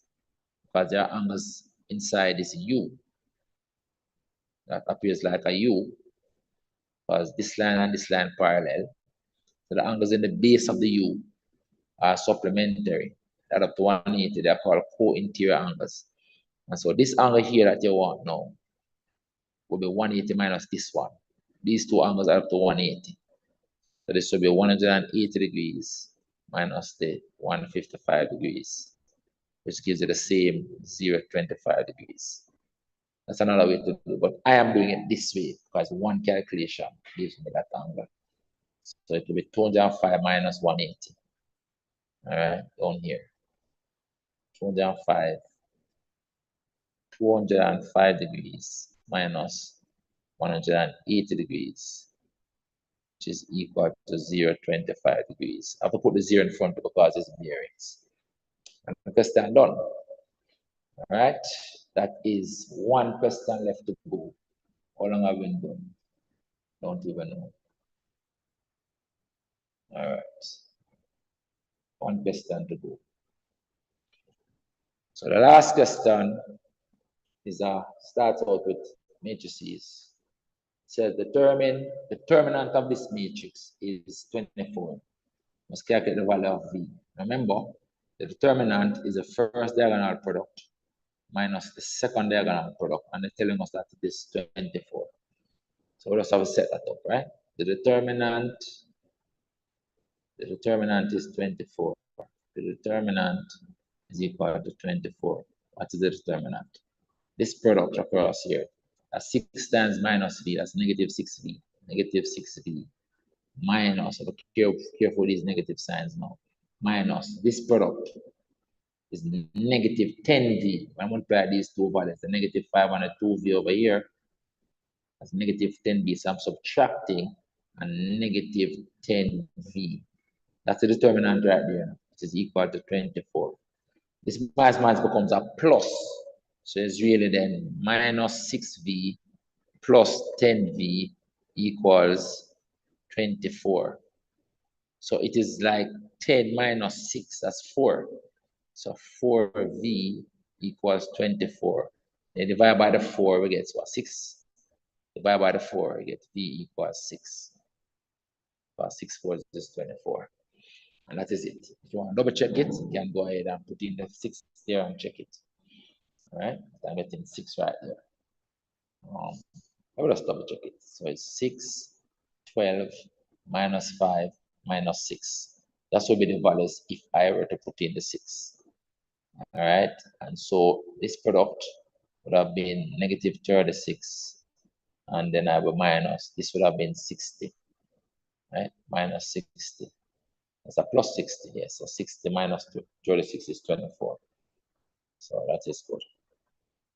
All right. So next question says, these are two matrices, L and M. That's a 2 by 2. That's a column vector matrix. And I want us to get the product Ln. So if I multiply them, right? So multiplying the 9, 5, 3, 2 with the column vector 2, negative 4. So remember, I multiply matrices, you have to use the rows of the first matrix and put a line across here. Remind me that I use these two rows and I multiply them with the one column.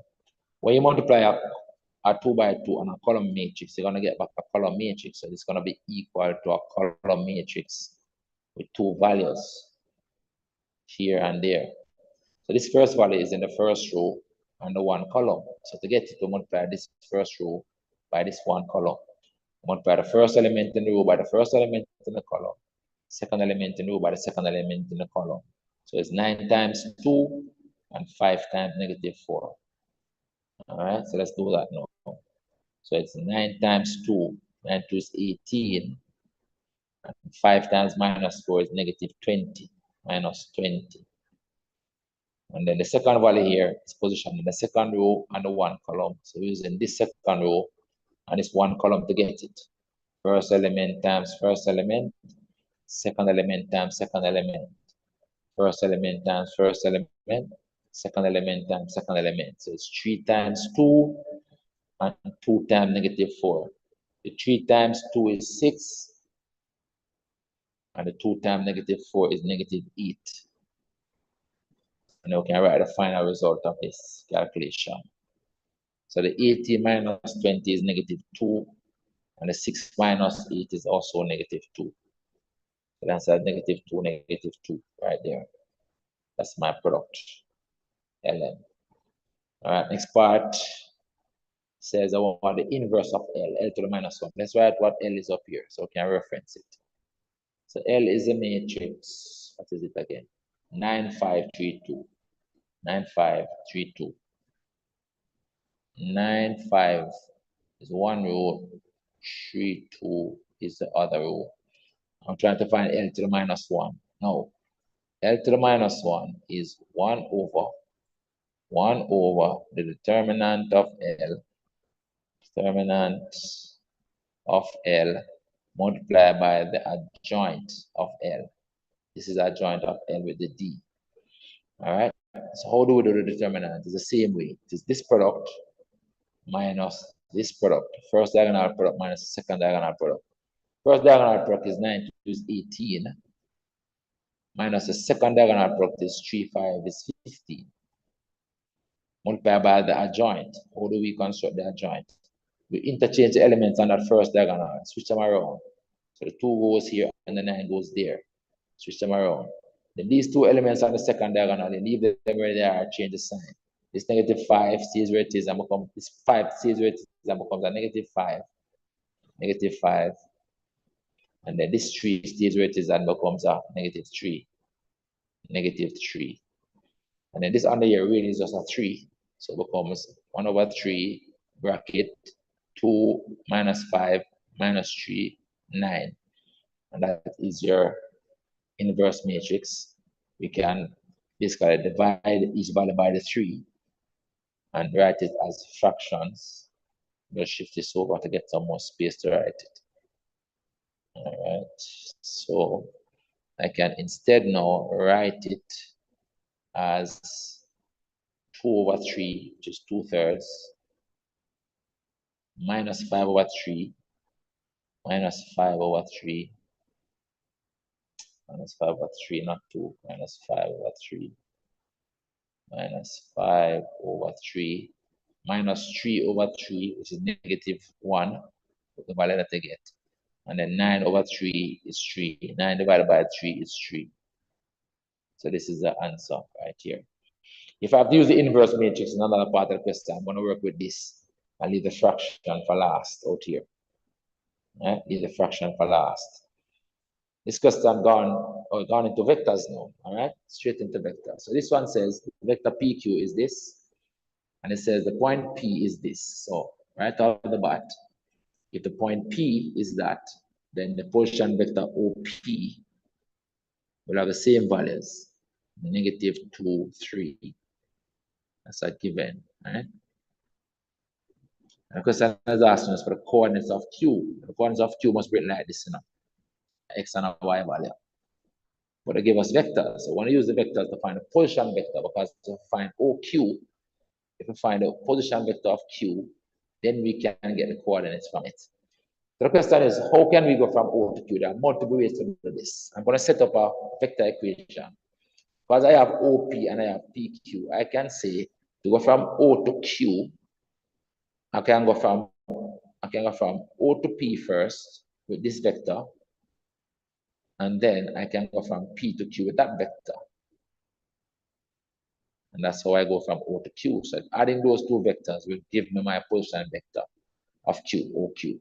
So then I'm adding those two vectors. So the OP is -2, 3, and the PQ is 5, -4. And I'm just adding them. So this and this give me 3 because 5 minus 2. 5 minus 2 is 3. And then 3 minus 4 is -1. So since this is my position vector of Q, question really asks me for the coordinates, which you have to write as a point.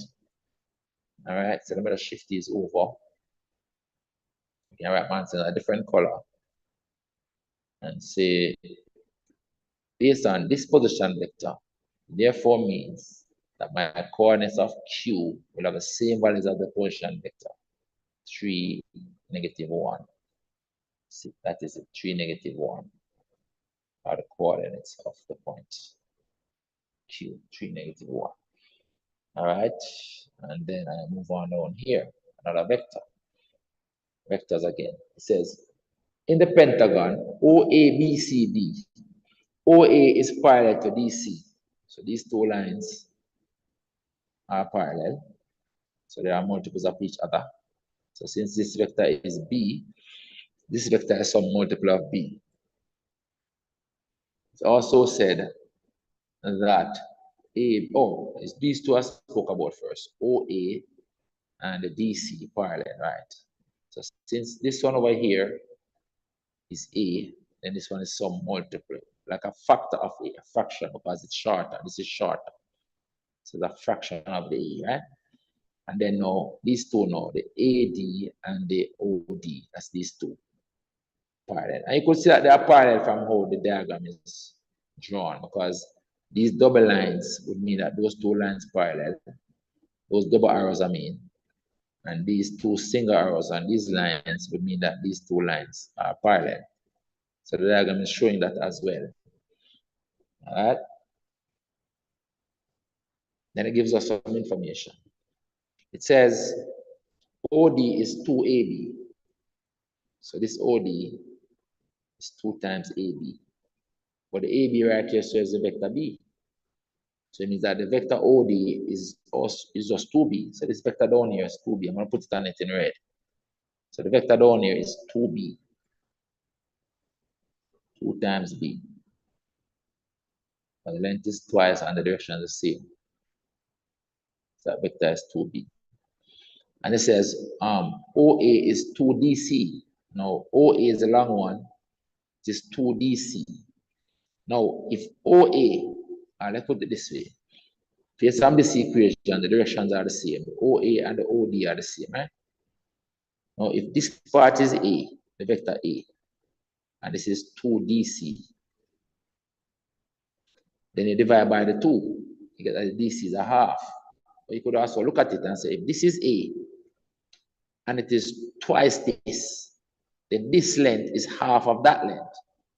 And so this vector is half of this vector. So this vector here is just half of the vector A. It's half the length, and so it's half the vector because of the same direction. All right, this side is half of that. The diagram is showing it as well. All right, so that's what we agreed. Question says to find the vector AD in terms of A and B. First thing I want is AD in terms of the small a and the small b. AD, so that's from here to here. But that one kind of easy because we have the position vectors, right? We have the position vector of the A, which is OA, and we have the position vector of the D, which is 2B.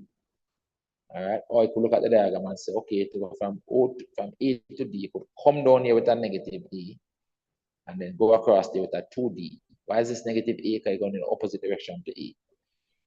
But then we could also say that the AD vector is OD minus OA. That's O times the last minus O times the first. The OD is this 2B right here. And the OA is this A right here. So that is the answer, 2B minus A. That's what AD is, the vector AD. Right, next part one is the vector BC. Let's look at the diagram. Go from B to C. Now, we have all these vectors. We know all of them. We don't know the direct vector from B to C, but it doesn't matter. In vectors, you can go around the shape using any number of vectors. Any number of vectors that will take it from B to C will be equal to the vector BC in vectors. So what we're going to do, we're going to come back to A, go down here, go across here, and then go up there. So we can literally just do it on the screen right here and show you. So to go from B to C, I'm going to go from B to A first using the minus B. That's minus B. I can put in the values because everything's on the diagram. Minus B first. Then I'm going to go in the opposite direction to the A as well, down here. That's another minus A. That's minus A. Then I'm going to go 2D across here. 2B, sorry, across here. So I'm going to add 2B plus 2B. Then I'm going to add a half of A right here, going up, half of A. So it's plus half A. Plus half A. Let me make this smaller. Let me make this smaller and zoom better. So I'm going to add half A plus half of A. That will take us from B to C. So I'm just going to do the calculation and then copy it down. So I just need to add up the like terms now. So this equal to, this is 2B minus B. That's a B. That's just a B. And then this is a half B, half A, sorry, minus a A. Half minus 1 is negative a half. So that's minus half A. That's the vector from B to C. You know? I can kind of check to see if this actually makes sense. Because it is saying to go from B to C, I need to go a B first and then minus a half A. So what is a B for me? What is a B?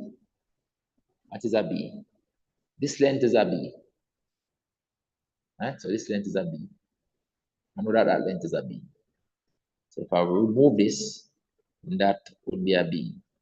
So I'm starting with a B. So this is a B.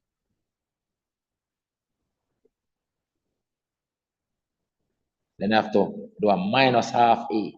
No, this is a half A, you know. This vector is a half A, you know, right here. Just that I'm going in the opposite direction to it. So if I move this and put it here and reverse the arrow on it, like so, that is a minus half A. And you see, it takes me from B to C. And so I can accept that answer. To go from B to C is a B and a minus half A. So that answer is good. It is consistent with my diagram.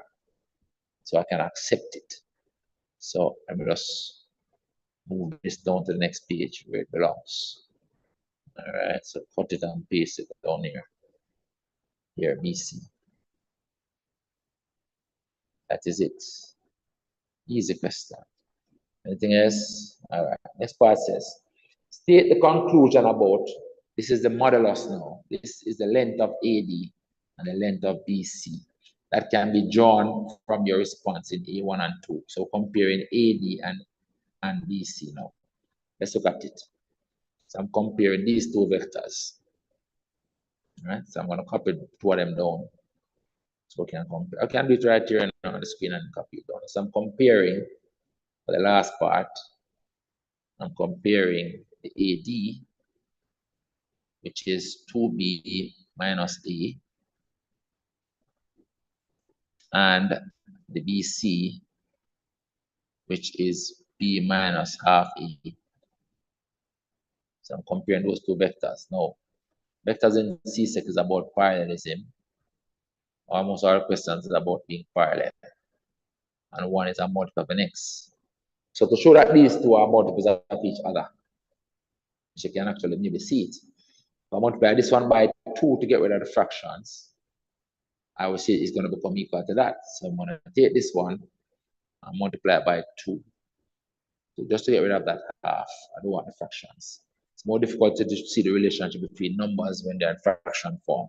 So multiply this by the 2 first, I get 2bc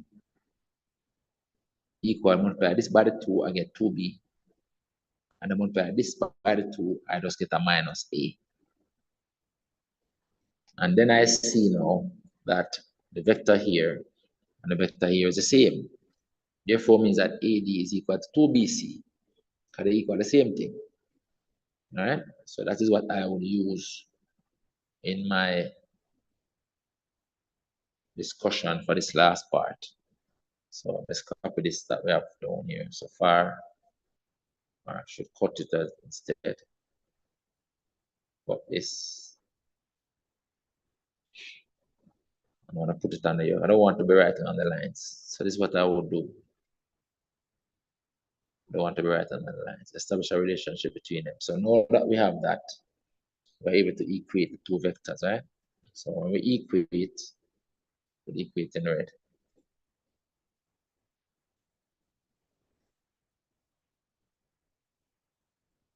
You're going to get that the AD is equal to 2BC. So the AD is equal to 2BC.